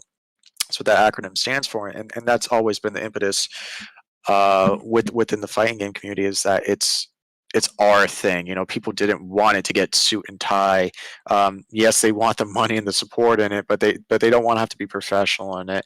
And I think right now that's where the fight is, because you had esports teams like Echo Fox and Evil Geniuses come in and start really putting a lot of money into it. Capcom was stratifying kind of their business response to esports, where they're doing these tournaments. They did Street Fighter League. Now they're trying to work towards something maybe a little bit closer toward like franchise, and somewhat as you can get with fighting games. What they're doing, they have like skins in the game for esports teams and that sort of thing. At several points, Nintendo was supposed to have larger circuits for Smash with a lot of money behind them. And there's a lot of pushback, right? There's a lot of pushback with that. It's do we want to stay grassroots and not bastardize what we've created, versus, do we want it to move up to the upper echelon? And in that, as people have become more aware, obviously it's something that translates really easy to television, with like ESPN, that sort of thing. So out of all the esports, it's gotten the most attention. It's got a lot of TV time, and it's like boxing or the UFC, where you put personality to the individual. And so there's greater narrative between individuals, both on a personal level and on a greater global scale and level for people to follow. And I think what we're going to see in the future is it is going to get a little bit more suit and tie. This old way of thinking is going to evaporate a bit. It's going to stay something that people can flow into, because low barriers of entry. But like when Riot's fighting game comes out for League of Legends, the fighting game community is going to explode. There's going to be a lot of developer support from Tencent. You're talking about tens of billions of dollars, that they could put behind this, and you're going to have people from China, Korea, Japan, playing like they haven't before. And I think it's really going to blow the doors off for it. And it's going to go from this thing that used to be just a few people, in Chinatown playing in some arcades to a much larger global phenomenon that will eventually have backing from companies like Louis Vuitton and that have done work with Riot, with League of Legends for Worlds. And I think that's where it's going. I think I think it's getting a little bit more professional. I think a lot of the more heated exchanges are dying down, which you have to lament that a little bit, because you lose some of the history and the culture to it. Sure. But there's going to be more opportunity, and it's going to stay a welcome place. Let me say real quick, Davon. Let me give shout out to Azure Flame for following. Anybody who's watching right now, if you're not following, make sure to do so. We really appreciate it if you like these conversations. What's up, Cameron? We have these types of conversations all the time. To your point, Justin, actually, we hosted a conversation called Black Voices in Esports, and we went really in depth on this topic and the dynamics, a lot of the socioeconomic, racial dynamics in play between, especially when you talk the console PC divides and whatnot, and what games have the highest sponsorship financial figures. So definitely check that conversation out. Davon, I'll toss it back to you. Oh yeah, and also Fangirl review. Hello. Hey, Fangirl review. Talking about her favorite MK character was Raiden. She was hustling people in MK1. That's how it be. That's how it'd be. It's something, and that's in the Riot fighting game is something that we kind of talk about. At least at my apartment, we talked about it a good bit, seeing if it was gonna kind of take over the fighting game sphere. I'm actually of the opposing opinion. I thought it was originally, but I'm kind of looking at Valorant, and I don't even like with Runeterra, I really don't think it's gonna hit.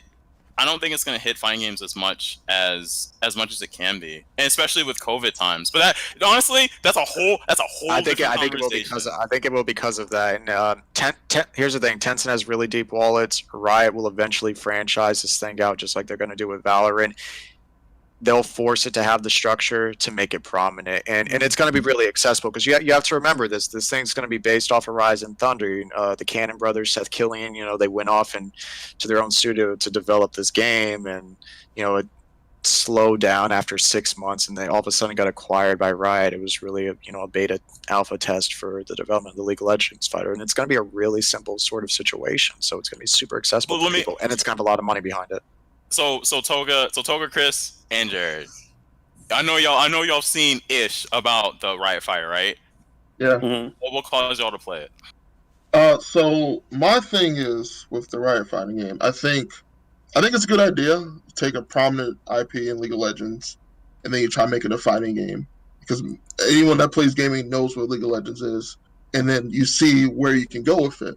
I still think the problem is it's a fighting game, and I think will people stick to it long term? Because going from a MOBA where if someone in your lane or another laner does awful and they lose the game, you can blame them. But I'm sorry, I think about it from Rising Thunder's perspective, because that's where it's coming from. It's from a development standpoint, I don't think they're gonna have laning phases or anything like that. But think about it from the Rising. No, I'm saying I'm saying from the perspective of someone as a League player. They see a League fighting game, they're like, okay, player conversion. Yeah, it attracts a different type of player. Yeah, and it'll be free. It should be free to play most likely, and so I think when you look at those games, it's going to it's just going to have a rotating player base, and it's going to open doors to countries like China who normally don't entertain fighting games as much, and it's just going to have a lot of money behind it. The fact that it's so easy to pick up, I think, is really going to be the draw for people. And so even if people don't stick with it, you're going to have a constant rotunda of people rotating through.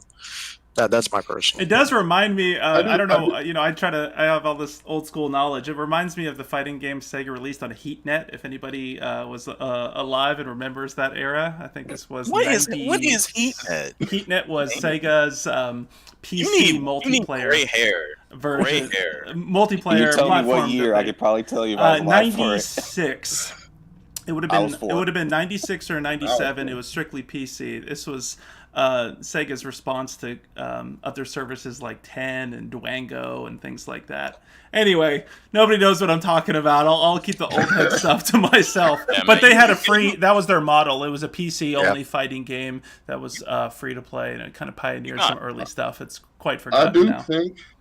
I do think if they take the route that they do with League, where you have a roster, you have the roster, you rotate characters every week or so, and if you have in-game currency that you can buy the characters with, I think it could do well. I think that'll be a good idea for them to do it. Street Fighter 5 tried to do that, but it didn't keep it. It didn't keep that same flow when Alex. I think things behind paywalls, so it was also implemented poorly. Yeah. And it's we'll see, but I had thoughts that Valorant was gonna kind of not take over CS:GO. I don't know. It's weird. It's a competitor, and I want to diverge off the competition. We have to understand that CS has several decades of development and following behind it, especially in Europe. It's at a point where it's kind of in a bubble. Valorant is just early in its development, and then the contracts there are high, the support's high. Give it to about 2022, 2023, you're going to see it develop a lot more greatly and integrate similar to how League has with LCS and everything globally with League of Legends Korea and LPL in China with those franchise leagues, and you're going to see it blow up. And I think the fighting game will follow the same trend. The card game maybe not so much, but the fighting game I do believe will follow that trend. Yeah, Riot owns the future in terms of esports. Yeah, that's definitely That's definitely another a one I can combo. get started on for all Yeah, sorts of no, reasons. it's We you can have know, 4 more hours, and I can explain all of this for yeah. the work I've done in the space. But Yeah, let's keep it but smartly. Justin, put it this way: like we had a conversation at the apartment, and I just want to say, we used the apartment for like a tournament hub spot or whatever. Just people, but it's Corona, so we can't do that. But we were talking about it, had a kind of a group discussion, and I immediately bought stock in Tencent. Like, Yeah. so I feel what you're saying, like I feel it, but yeah, Yeah, but they've dedicated kind of. billions in budgets for esports development for like the next decade, like $116 billion or something like that. Yeah. They're deeply in it. The pockets run deep, and they have ownership in like everything. So I think that's one of the issues for those who have watched some of our programs before. They certainly know my issue is that a lot of the as you guys said, you have a really core audience in the fighting game community that has helped build this community from the ground up. And I think a concern that I certainly have is that the folks that are truly capitalizing on all these different esports are not necessarily the players that built it up from the ground up. And a lot of the ownership models are emulating those in other professional sports, and that's not necessarily the place to do so. It's kind of, I think, a bit of an approach that still has this kind of childhood approach of games to be yearning to be recognized, and therefore they reach to the NFL or NBA and say we're like those, when in reality we have a perfect opportunity to recreate or re-envision ownership structures. And so that's I'm just going to throw that editorial in right here, that's what I'm concerned in. I appreciate the money that's being invested in long term, but I'm not sure it's going to the people that it really needs to, nor is it going to look the way we truly hope it does in the decade or two. So I kind of want to, unless a little bit deviate, but to the UNCC point, right? So from the UNCC standpoint, right? Let's kind of rewind. Say there was a community league that did exist back then, right? It was a community fighting game league where you fought in like, tournaments that were organized that were kind of based on local. Like think about like an AAU league in basketball. Chris, I'm pretty sure you're like, all y'all could be familiar with it. I don't know. But my brother played it, so yeah, I'm yeah. with it. Oh, I know. I got my research. You know what I'm saying? But everybody knows your brother. So but yeah. So think about it like that. Like if there was like a community Street Fighter league as far as like that goes. Think about if you had the choice between that and then you had a more established where if you went there you had like a guaranteed pay. You went there and if you played and you play say top 16, right? You had a guaranteed pay. Think about back then when you were starting out at UNCC, because like I'm saying that just to set a scene. Like you had people like Hendo who just recently graduated from UNCC actually, and he plays Tekken. He's one of a prominent new blood Tekken players that's out here. A lot of people who kind of just recently graduated from their respective places in Charlotte or whatever, who are it's COVID, so the situation's different. But think about it for them. But you're like in the future. So just think about if you were back then, would you join a community league where it was like, you're kind of fighting for Charlotte, repping them Charlotte Hornets jerseys, got the green and blue, you know what I'm saying? Or you go to like an area where you do get paid guaranteed top 16. Well, I would say to that, we did that. So the way Jared and myself had structured UNCC was really tiered. We had these weekly practice sessions, but we had weekly events that bled into regional events like Rock'em Sock'em, and then from that that bled into support to get into majors on a national level. It worked really well, and it's that sort of consistency and development that gets people out there, gets them intrigued, gets them coming back, gives them a little skin in the game to win small and eventually win a lot bigger, and that model works. I took that model, so little background. I developed the same stuff at Colorado State University, but I ended up working with Red Bull on their Red Bull Conquest project several years ago. I was in charge of the Rockies region. It was like 6 different states, and it was a much smaller market compared to like Atlanta, Los Angeles, New York. But what I ended up doing was taking that model that we had developed at UNC Charlotte, where it was this iterative growth model of incentivizing presence and building up from the day to the week to the month to the quarterly events to the larger year-end event, and that turned this smaller market. And this was out of Akibar Arcade in Westminster. Shout out to Brandon Osha over there and everything that he does. It took a really small market that wasn't supposed to be as successful and essentially set the example for Red Bull, for this project, to the point where, Los Angeles started modeling off of it, New York started modeling off of it, and there were a lot of conversations internally about doing that kind of development. And to your other point where you're saying, oh, well, what if it's this tiered system where, you're guaranteed, you're in this system where you're going to be paid money. Well, you look at that like the UFC, you look at like boxing. I think that's the way fighting games have to develop. I think both need to coexist. I think from a communal development level, when you're talking about multi-level structural development implementations from little kids to adults, whether it's grade school, middle school, collegiate, you have to put support into developing community and develop an infrastructure, one, to introduce people and to keep it consistent and build a course and a roadmap to growth and involvement.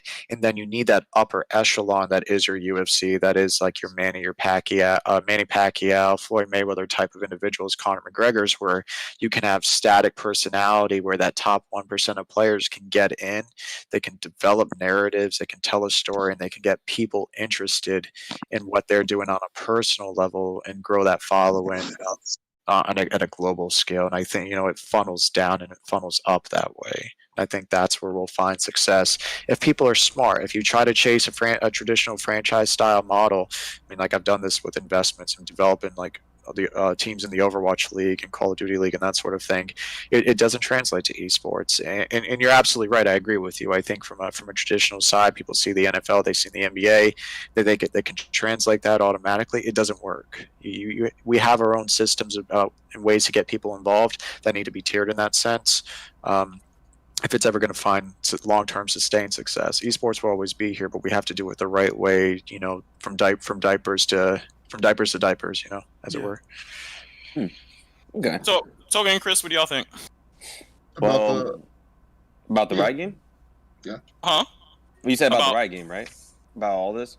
Well, about like the community versus like the established. Like, would you basically rather be playing in like an AAU league or like the NBA, more or less? I feel, well, for me personally, I wouldn't mind either way. Like, for me, I came into fighting games because I really liked them. It was a hobby for me, and I had a lot of fun with them. But I do realize there are some people that make this a profession that want to get money out of it.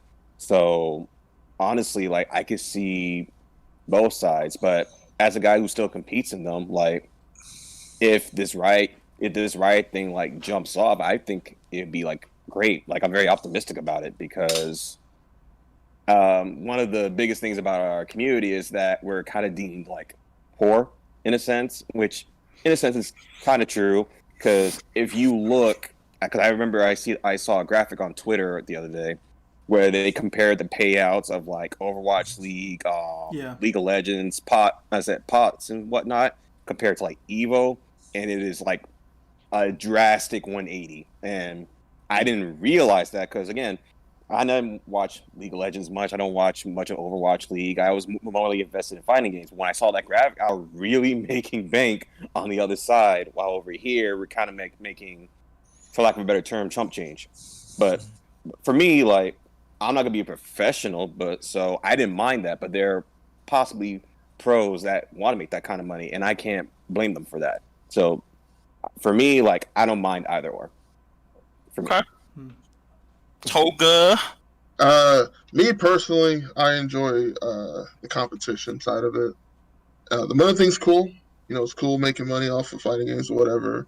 But I don't think it's right at the current state that it is. It's not sustainable unless you're at the top 1-2%, and that's very difficult to get to that point. It's a long and tedious journey to even get close to that point. And you have to build a brand on top of it. Yeah, exactly. Yeah. God forbid that you're the top 1%, you don't have no personality. Yeah. It's not enough to just compete. Yeah. Because so sorry. So you're better off, honestly, you should like stream. Like, you're better off streaming, get good, and then stream. And then if you fall off or whatever the case may be, you still have the streaming to fall back on. So, Look at Chris G. You know, he went from having a really lucrative contract with a couple of teams and moving out to Seattle and, you know, having a moment, and you know, now he's full content monster, and that's really what it is. You have to, and I think that's esports in general right now. Is it's not so much about profiting off a competition. It's you have to be this content warehouse where a lot of things, where the competition, the presence of competition is more so a vehicle for developing content, merchandising, that sort of thing. So it's a very holistic approach.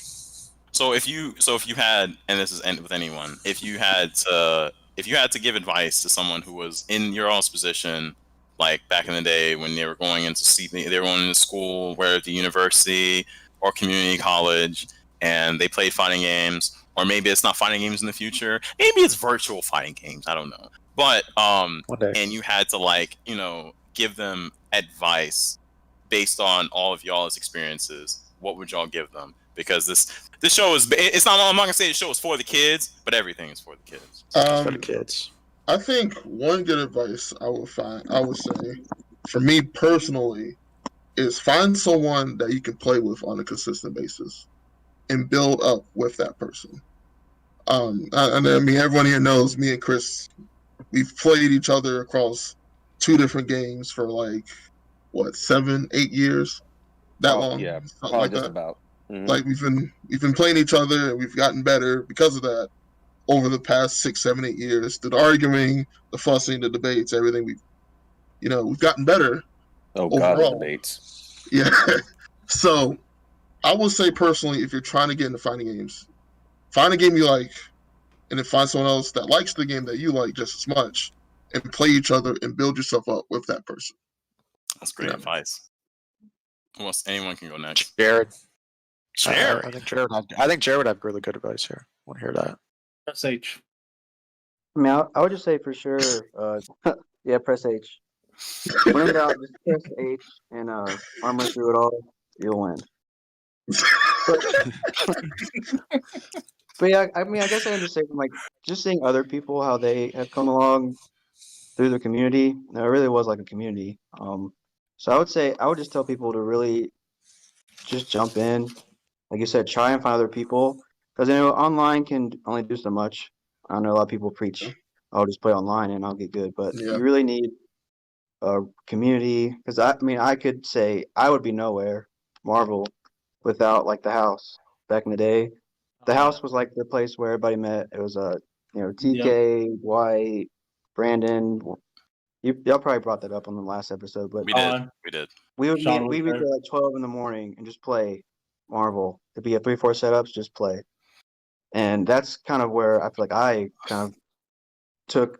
That's kind of where I guess I got a little bit better, just because I played those really good players over and over. So I would say people that are wanting to get started with this, definitely just jump in and try and find that community of people. Even if you have to start it, say find 2 or 3 people and say, hey, let's just meet up and just play. Because I feel like it's definitely beneficial. I could say from personal experience, from seeing it myself. Without that camaraderie and that community, that really like family, it wouldn't have gone anywhere. So yeah, that's all I would say about that. Frankie Nunez. Who wants to go next? Yeah, no, I absolutely agree with Jared there. I think as a player, when you're getting into it, you need to find a few people, make friendly, put yourself out there, don't be shy. And when you're trying to grow as a competitor, you need to be able to humble yourself. You have to have a growth mindset, be adept and well to learn. Make that first and foremost. It's not about winning. It's about learning. It's about getting better. It's about getting better together. That's a pitfall I've seen for a lot of players. People play to win versus playing to learn and playing to play at a high level, make high level decisions. It's one of the best pieces of advice I was ever given from Mix Up. If you can change your mindset, put the work in, go into training mode, workout scenarios, that sort of thing, you'll become a better player. And then from a community standpoint, if you're trying to get somewhere in the industry, in the space, volunteer, find people that you admire, talk to them. Most people, if you come at them, humbly, they'll be willing to talk, look for opportunities, be willing to put the work in for free for a while. We were running brackets for I don't know, slices of pizza, for years and doing like 18-hour days. And we barely get to play ourselves. But like I said, it turned into a lot more. It'll open up doors for you the more you connect with people, the more you network, and the more you just put yourself out there. If you want to make content, start small. It's going to suck at first, but out there is well done is better than well said, as it were. And the point is to start having presence, keep a humble mindset, take opportunities, network, meet people, and grow, and you'll get to where you want to be eventually. So Just have fun. Yeah. Just absolutely Yeah. have fun. Like that is the most important thing. If you're not having fun, then you should not be doing it. Period. Just most of all, make sure you are having fun and you are enjoying yourself above all. And that's what's really going to be important at the end of the day. It's not going to matter so much whether you win or lose, or you won a set or you lost a set. The most important thing that will absolutely matter at the end of the day, did you have fun enjoying this? If you did, great. That's what you have to keep on doing. Took me 10 years to learn that. 10 whole years to learn that. But yeah, just have fun. And for me, just to piggyback on what Justin said, I always go by this mantra: losing is learning. You are going to lose in a fighting game. Like there's no way around it. You're not going to win all the time. What you can do though is take that loss and just learn from it. Take it from me. I used to be the guy that always complained about cheap characters. Always felt like it wasn't my fault. The dude was just, spamming and stuff like that. And this was early Street Fighter. Like, I'm kind of embarrassed that I actually started out like that. But as I kept playing, as I kept losing, as I kept, growing and playing with Toga, I ended up going from the guy who was just pissed off at everything to a guy that's like, you know what? I lost, but I could have done something here. I could have done something at this moment. And maybe I'll win the next time. That's what kind of attributed to like playing so many matches with most of these people here, is that I wanted to get better, and the only way to get better is to play more. And the only way to get better after playing more is like learning what you could have done better. So I would just say losing is learning, and like Josh said, have fun. That's what we're all here for. We didn't come here for money or anything. We didn't come here just to, for no reason. We all came here to have fun playing the game that we all like, which is fighting games. Absolutely. I think another cool thing, or like a byproduct of all this, trying to be better at fighting games, is that I've seen a lot of people gain confidence, not only just in fighting games, but socially. They gain more friends. They gain.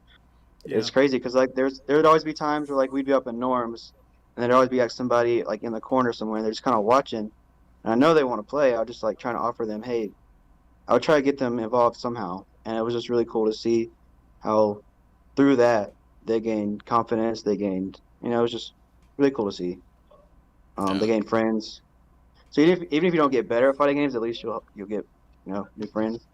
I love what Hopefully. you said there, and that's and all the advice you guys gave. And I guess one last question before we kind of wrap it up, because we're already past 9 here. But I've been thinking a lot about nostalgia lately. If you've been watching some of the streams, the kind of reflecting, my son's 12 years old, and I've been talking to him about the days of the arcade, or when we used to go to stores and get games in boxes, things like that, or how getting drivers together to get your game to run on Windows 95 or whatever. I'm curious, you guys shared your memories, some of your favorite memories of this era, and I know it's not that far removed, so this might be a little bit more challenging, but this kind of touches on what Jared was saying there, where you kind of reflect and remember these times. I'm assuming these are going to be those times that you remember for the rest of your life. I was heavily involved in the competitive card game scene, and I reflect on that still to this day as those like magic times. So I'm curious, as we wrap up here, what do you all kind of miss, I guess, from that era that you don't feel is reflected enough today that you want to see more of? Is there kind of, what about that magic do you think could be infused today more to make the fighting game scene that much better?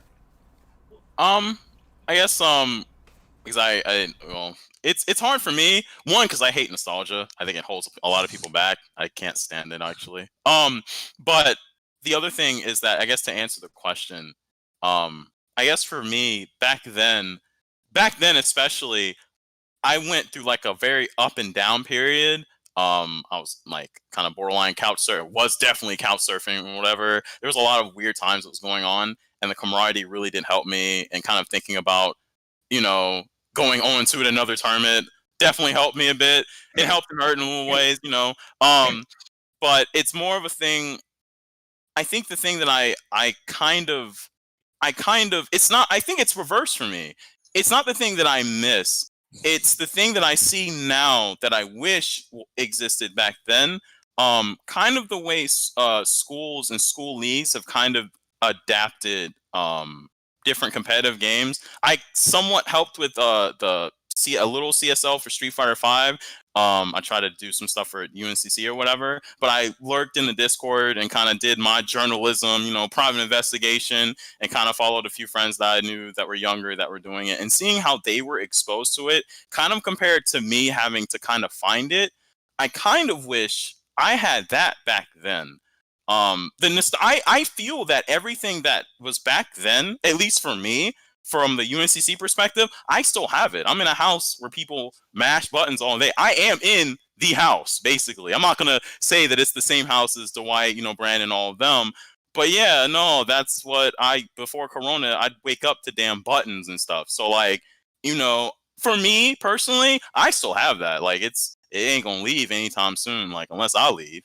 But I don't know. I think for me, it's very different. But I do wish that the league and stuff that's happening for high schools, especially, and college leagues, I wish I actually had that when I was in high school and when I was in college or whatever. That for me, at least, if I'm inversing your question, kind of in a way. Yeah, no, appreciate the answer. How about the rest of you all? Yeah, no, I think that's fair. You know, it would have been nice to have that infrastructure in it, but it's still being developed. I think part of it, the beauty of it for me was, yeah, a real similar situation. I was engaged on an engagement that just ended, and so like when I met Justin Blakely and it all kind of coalesced and became what it was. It was the community. You know, it was super organic. I feel like, you know, having done this, I don't know, for like over a decade now, you know, developing fighting game communities, none of it's felt as organic because it's grown, right? And that kind of is where the infighting is. Is it going to be more esports, or is it going to be this grassroots sort of effort? And for me, that's what it was about. It was how grassroots it was, how kind of happens chance that it was. It was the journey and the adventure of it. You know, Jared and I and all of these guys, we pioneered something unique with UNC Charlotte and this group, that inspired a lot of other colleges and other entities, you know, throughout the world, or at least throughout the U.S.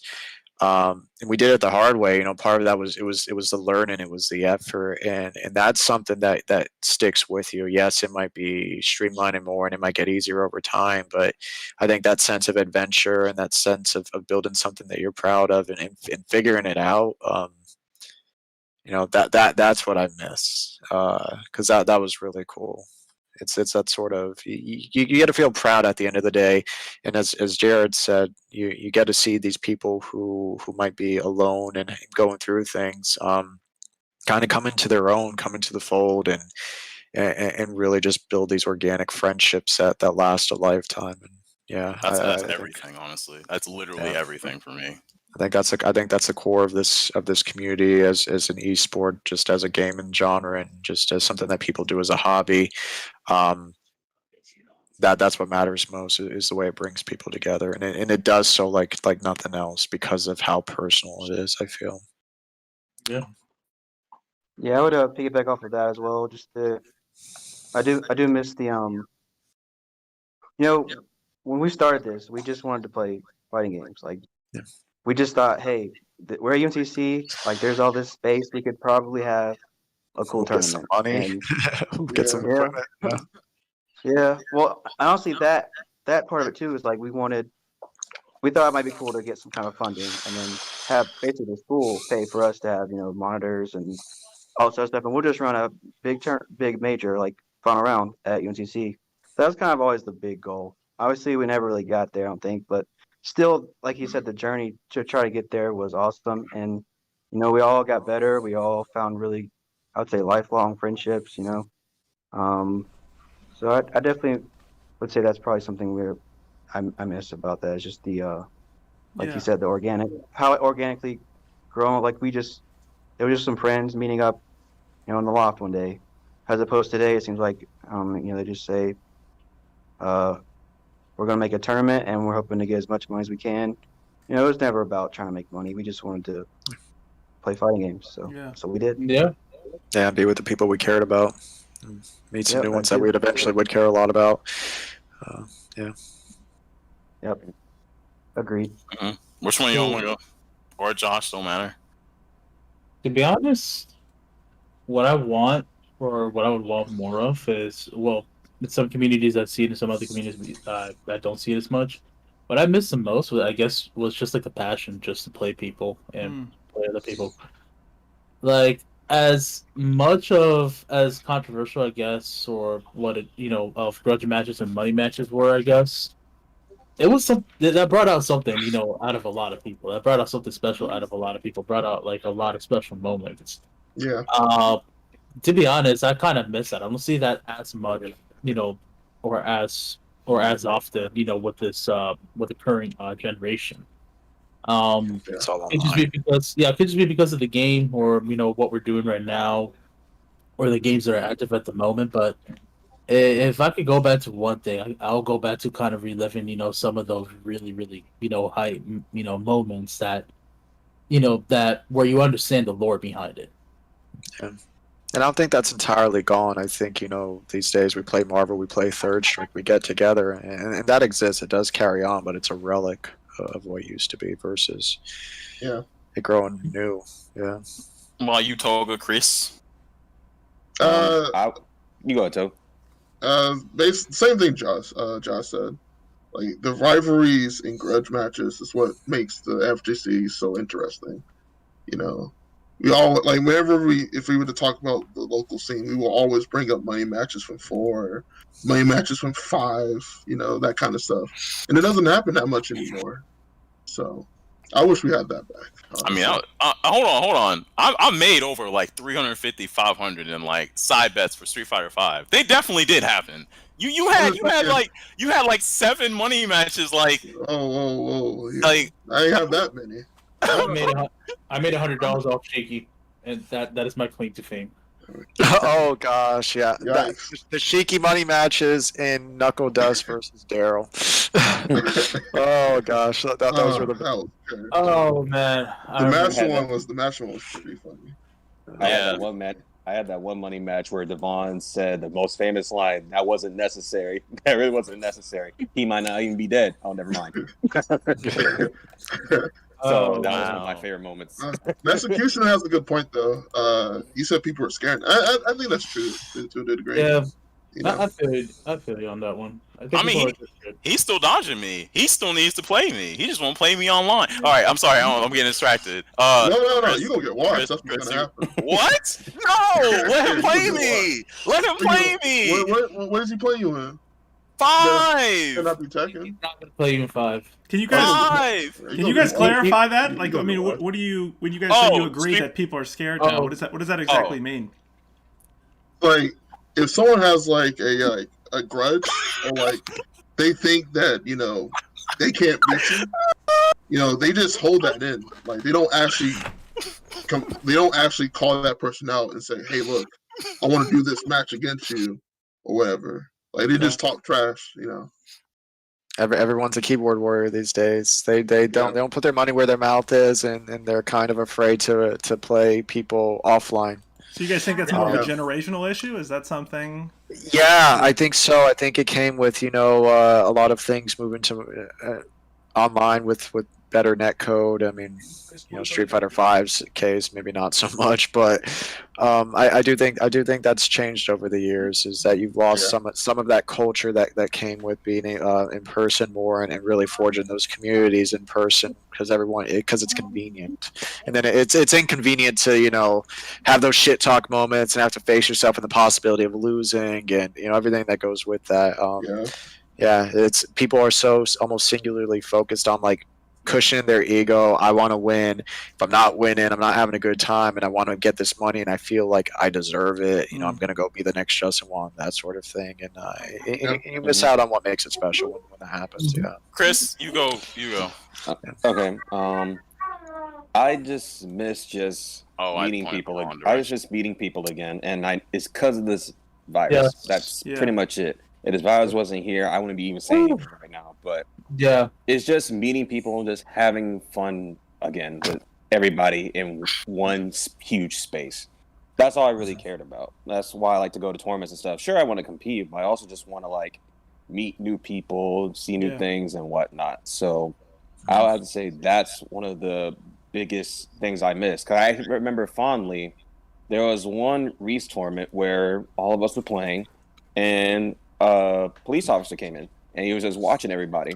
And I remember, I don't know who brought him to play, but someone said, "Hey, want to play around?" And he actually won a round, and he was just so happy. He was so happy that he didn't realize he had to play another round to actually win the game. And like, yo, Frank got that footage. Yo, give me a second. Frank got that footage. Just watching those moments is like, that's why I just like this community for. That's awesome. It's because when you bring new people in, they don't have no idea what's going on and everything. It's just when you get them involved and they're just having fun with it, you just see a smile on their face. That's what I live for, and that's why I like this community a lot. She was like, I liked hanging with all these people here. Like when I came from Jacksonville, it was like, again, it was only like 7 people. We were tight knit, but it was just small. But when I came over here, it was just a bigger group. Like I like have individual stories about meeting every single one of these people that were in this chat. Dude, for Justin especially, Justin knows the story. the whole save point thing. Yeah, I think that. I'm a banana can. I'm a rule number 1. I'm a banana. That Elena. I have nightmares about that grand finals with your Elena. Healing. I actually back throw healing is the go. But it's like those moments, like they're like so much fun, and like it's all because of all just like-minded people just getting together just to play something. And unfortunately, because of this virus, I don't get to experience that anymore until this goes away. So that's the biggest thing I miss. I will say one thing to that effect, though. Shout out to Tongli, Tampa Never Sleeps, and everything that they're doing to revitalize Marvel vs. Capcom and bringing people together that haven't seen each other in years and reviving an old game. I do think a little bit of that nostalgia lives on through stuff like that. And that's really special. But that's someone who's been absolutely dedicated to it for a decade. So shout outs there. That is a silver lining. One thing I did want to say, I didn't get to say this earlier, as far as like stuff that we would kind of want to change. The one thing I do want to say is kind of it's a each one teach one. I think the thing that's more really beautiful about me right now, what's going on, is that we definitely pass this on to a younger generation, to like people that are I'm saying people that are younger, even if they're not like kids like Mike's son's age, even if it's like they're a few years younger than us. It's actually really great to see kind of the seeing their come up, seeing them, kind of get their rise to fame, seeing them come up in brackets, even if we're in Corona times right now. That's the only thing that I think, if I tell anyone to do, is if you can teach or show someone younger what you're doing or what it is, even if it's just like briefly, they may get it, they may not, but if they do, then you basically keep it going. That's the only thing. I love what you said. Makes such a That's one of the difference. reasons, why we do a lot of youth-focused events as well, and why several folks in the chat, I know Executioner, Food Stamps, so many others came to some of the events we did where they came in to kind of help mentor some younger players and show them the ropes. So I was really appreciative of all of them and everybody else that showed up for that. I love what you guys said there about community too, because I think one of the key things to recognize is this stuff is never it's never really done in a vacuum. Like, you know, Potions and Pixels, we have a really great community we're proud of, but it's like all of these things are mixed in. So all the folks all the stuff that you guys did with UNCC, all the folks that you know, gamers have done in the 90s, 80s, whatever, like all of this like builds up over time and creates different layers and different communities. So I think that's the major reason why we want to have this program, is to pay homage and respect to folks like you all who have done such a great deal in kind of building the community up. And I think all of us as gamers need to take a moment and appreciate that, because just showing up to a tournament, that didn't come out of nowhere. Just showing up to an event, that didn't come out of nowhere. It took people with a passion like the people that we're seeing here today, who dedicated themselves. And as we know with gaming, a lot of this, as Jared, as you said, there isn't much money to begin with in this community, so we're really doing it as a labor of love. So as we wrap up here, join me in giving this awesome group here a round of applause. Really appreciate you all. You guys have been fantastic. You know, I really hope this will live on and kind of a historical document of sorts, that these younger generations can really watch this and listen to these stories. And I can't speak for everybody here, but I would assume you guys are pretty excuse me, open to potentially talking about this further, or people maybe reaching out to you. I would definitely, we tagged everybody on Twitter as well. I can drop a link on our social media pages tomorrow, not only with this video, but also to maybe the Twitch channels or social media of all the people who appeared today.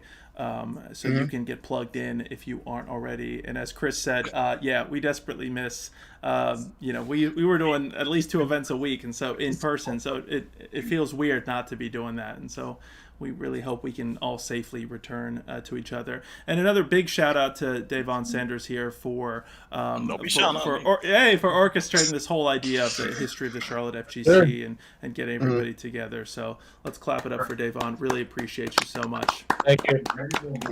Thank y'all for showing up and not roasting me too bad. No, thank you. And thank you everybody in the chat. Again, if you're not following us on Twitch, YouTube, Facebook, Instagram, Twitter, all that good stuff, we would really appreciate it.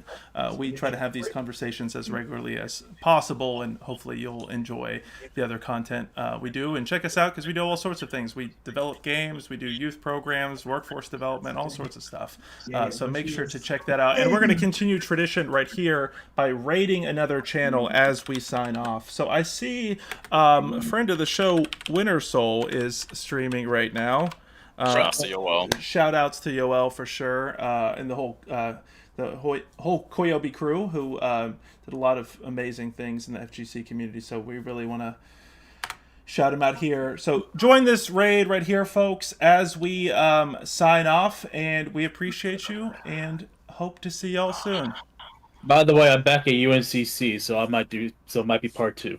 Hey, let's part 3, 4, 5, 6. Right. We need to have all of you guys for that. Wish me luck on that. Awesome. We're gonna raid Winter Soul's channel. Thank you all. Have a good night.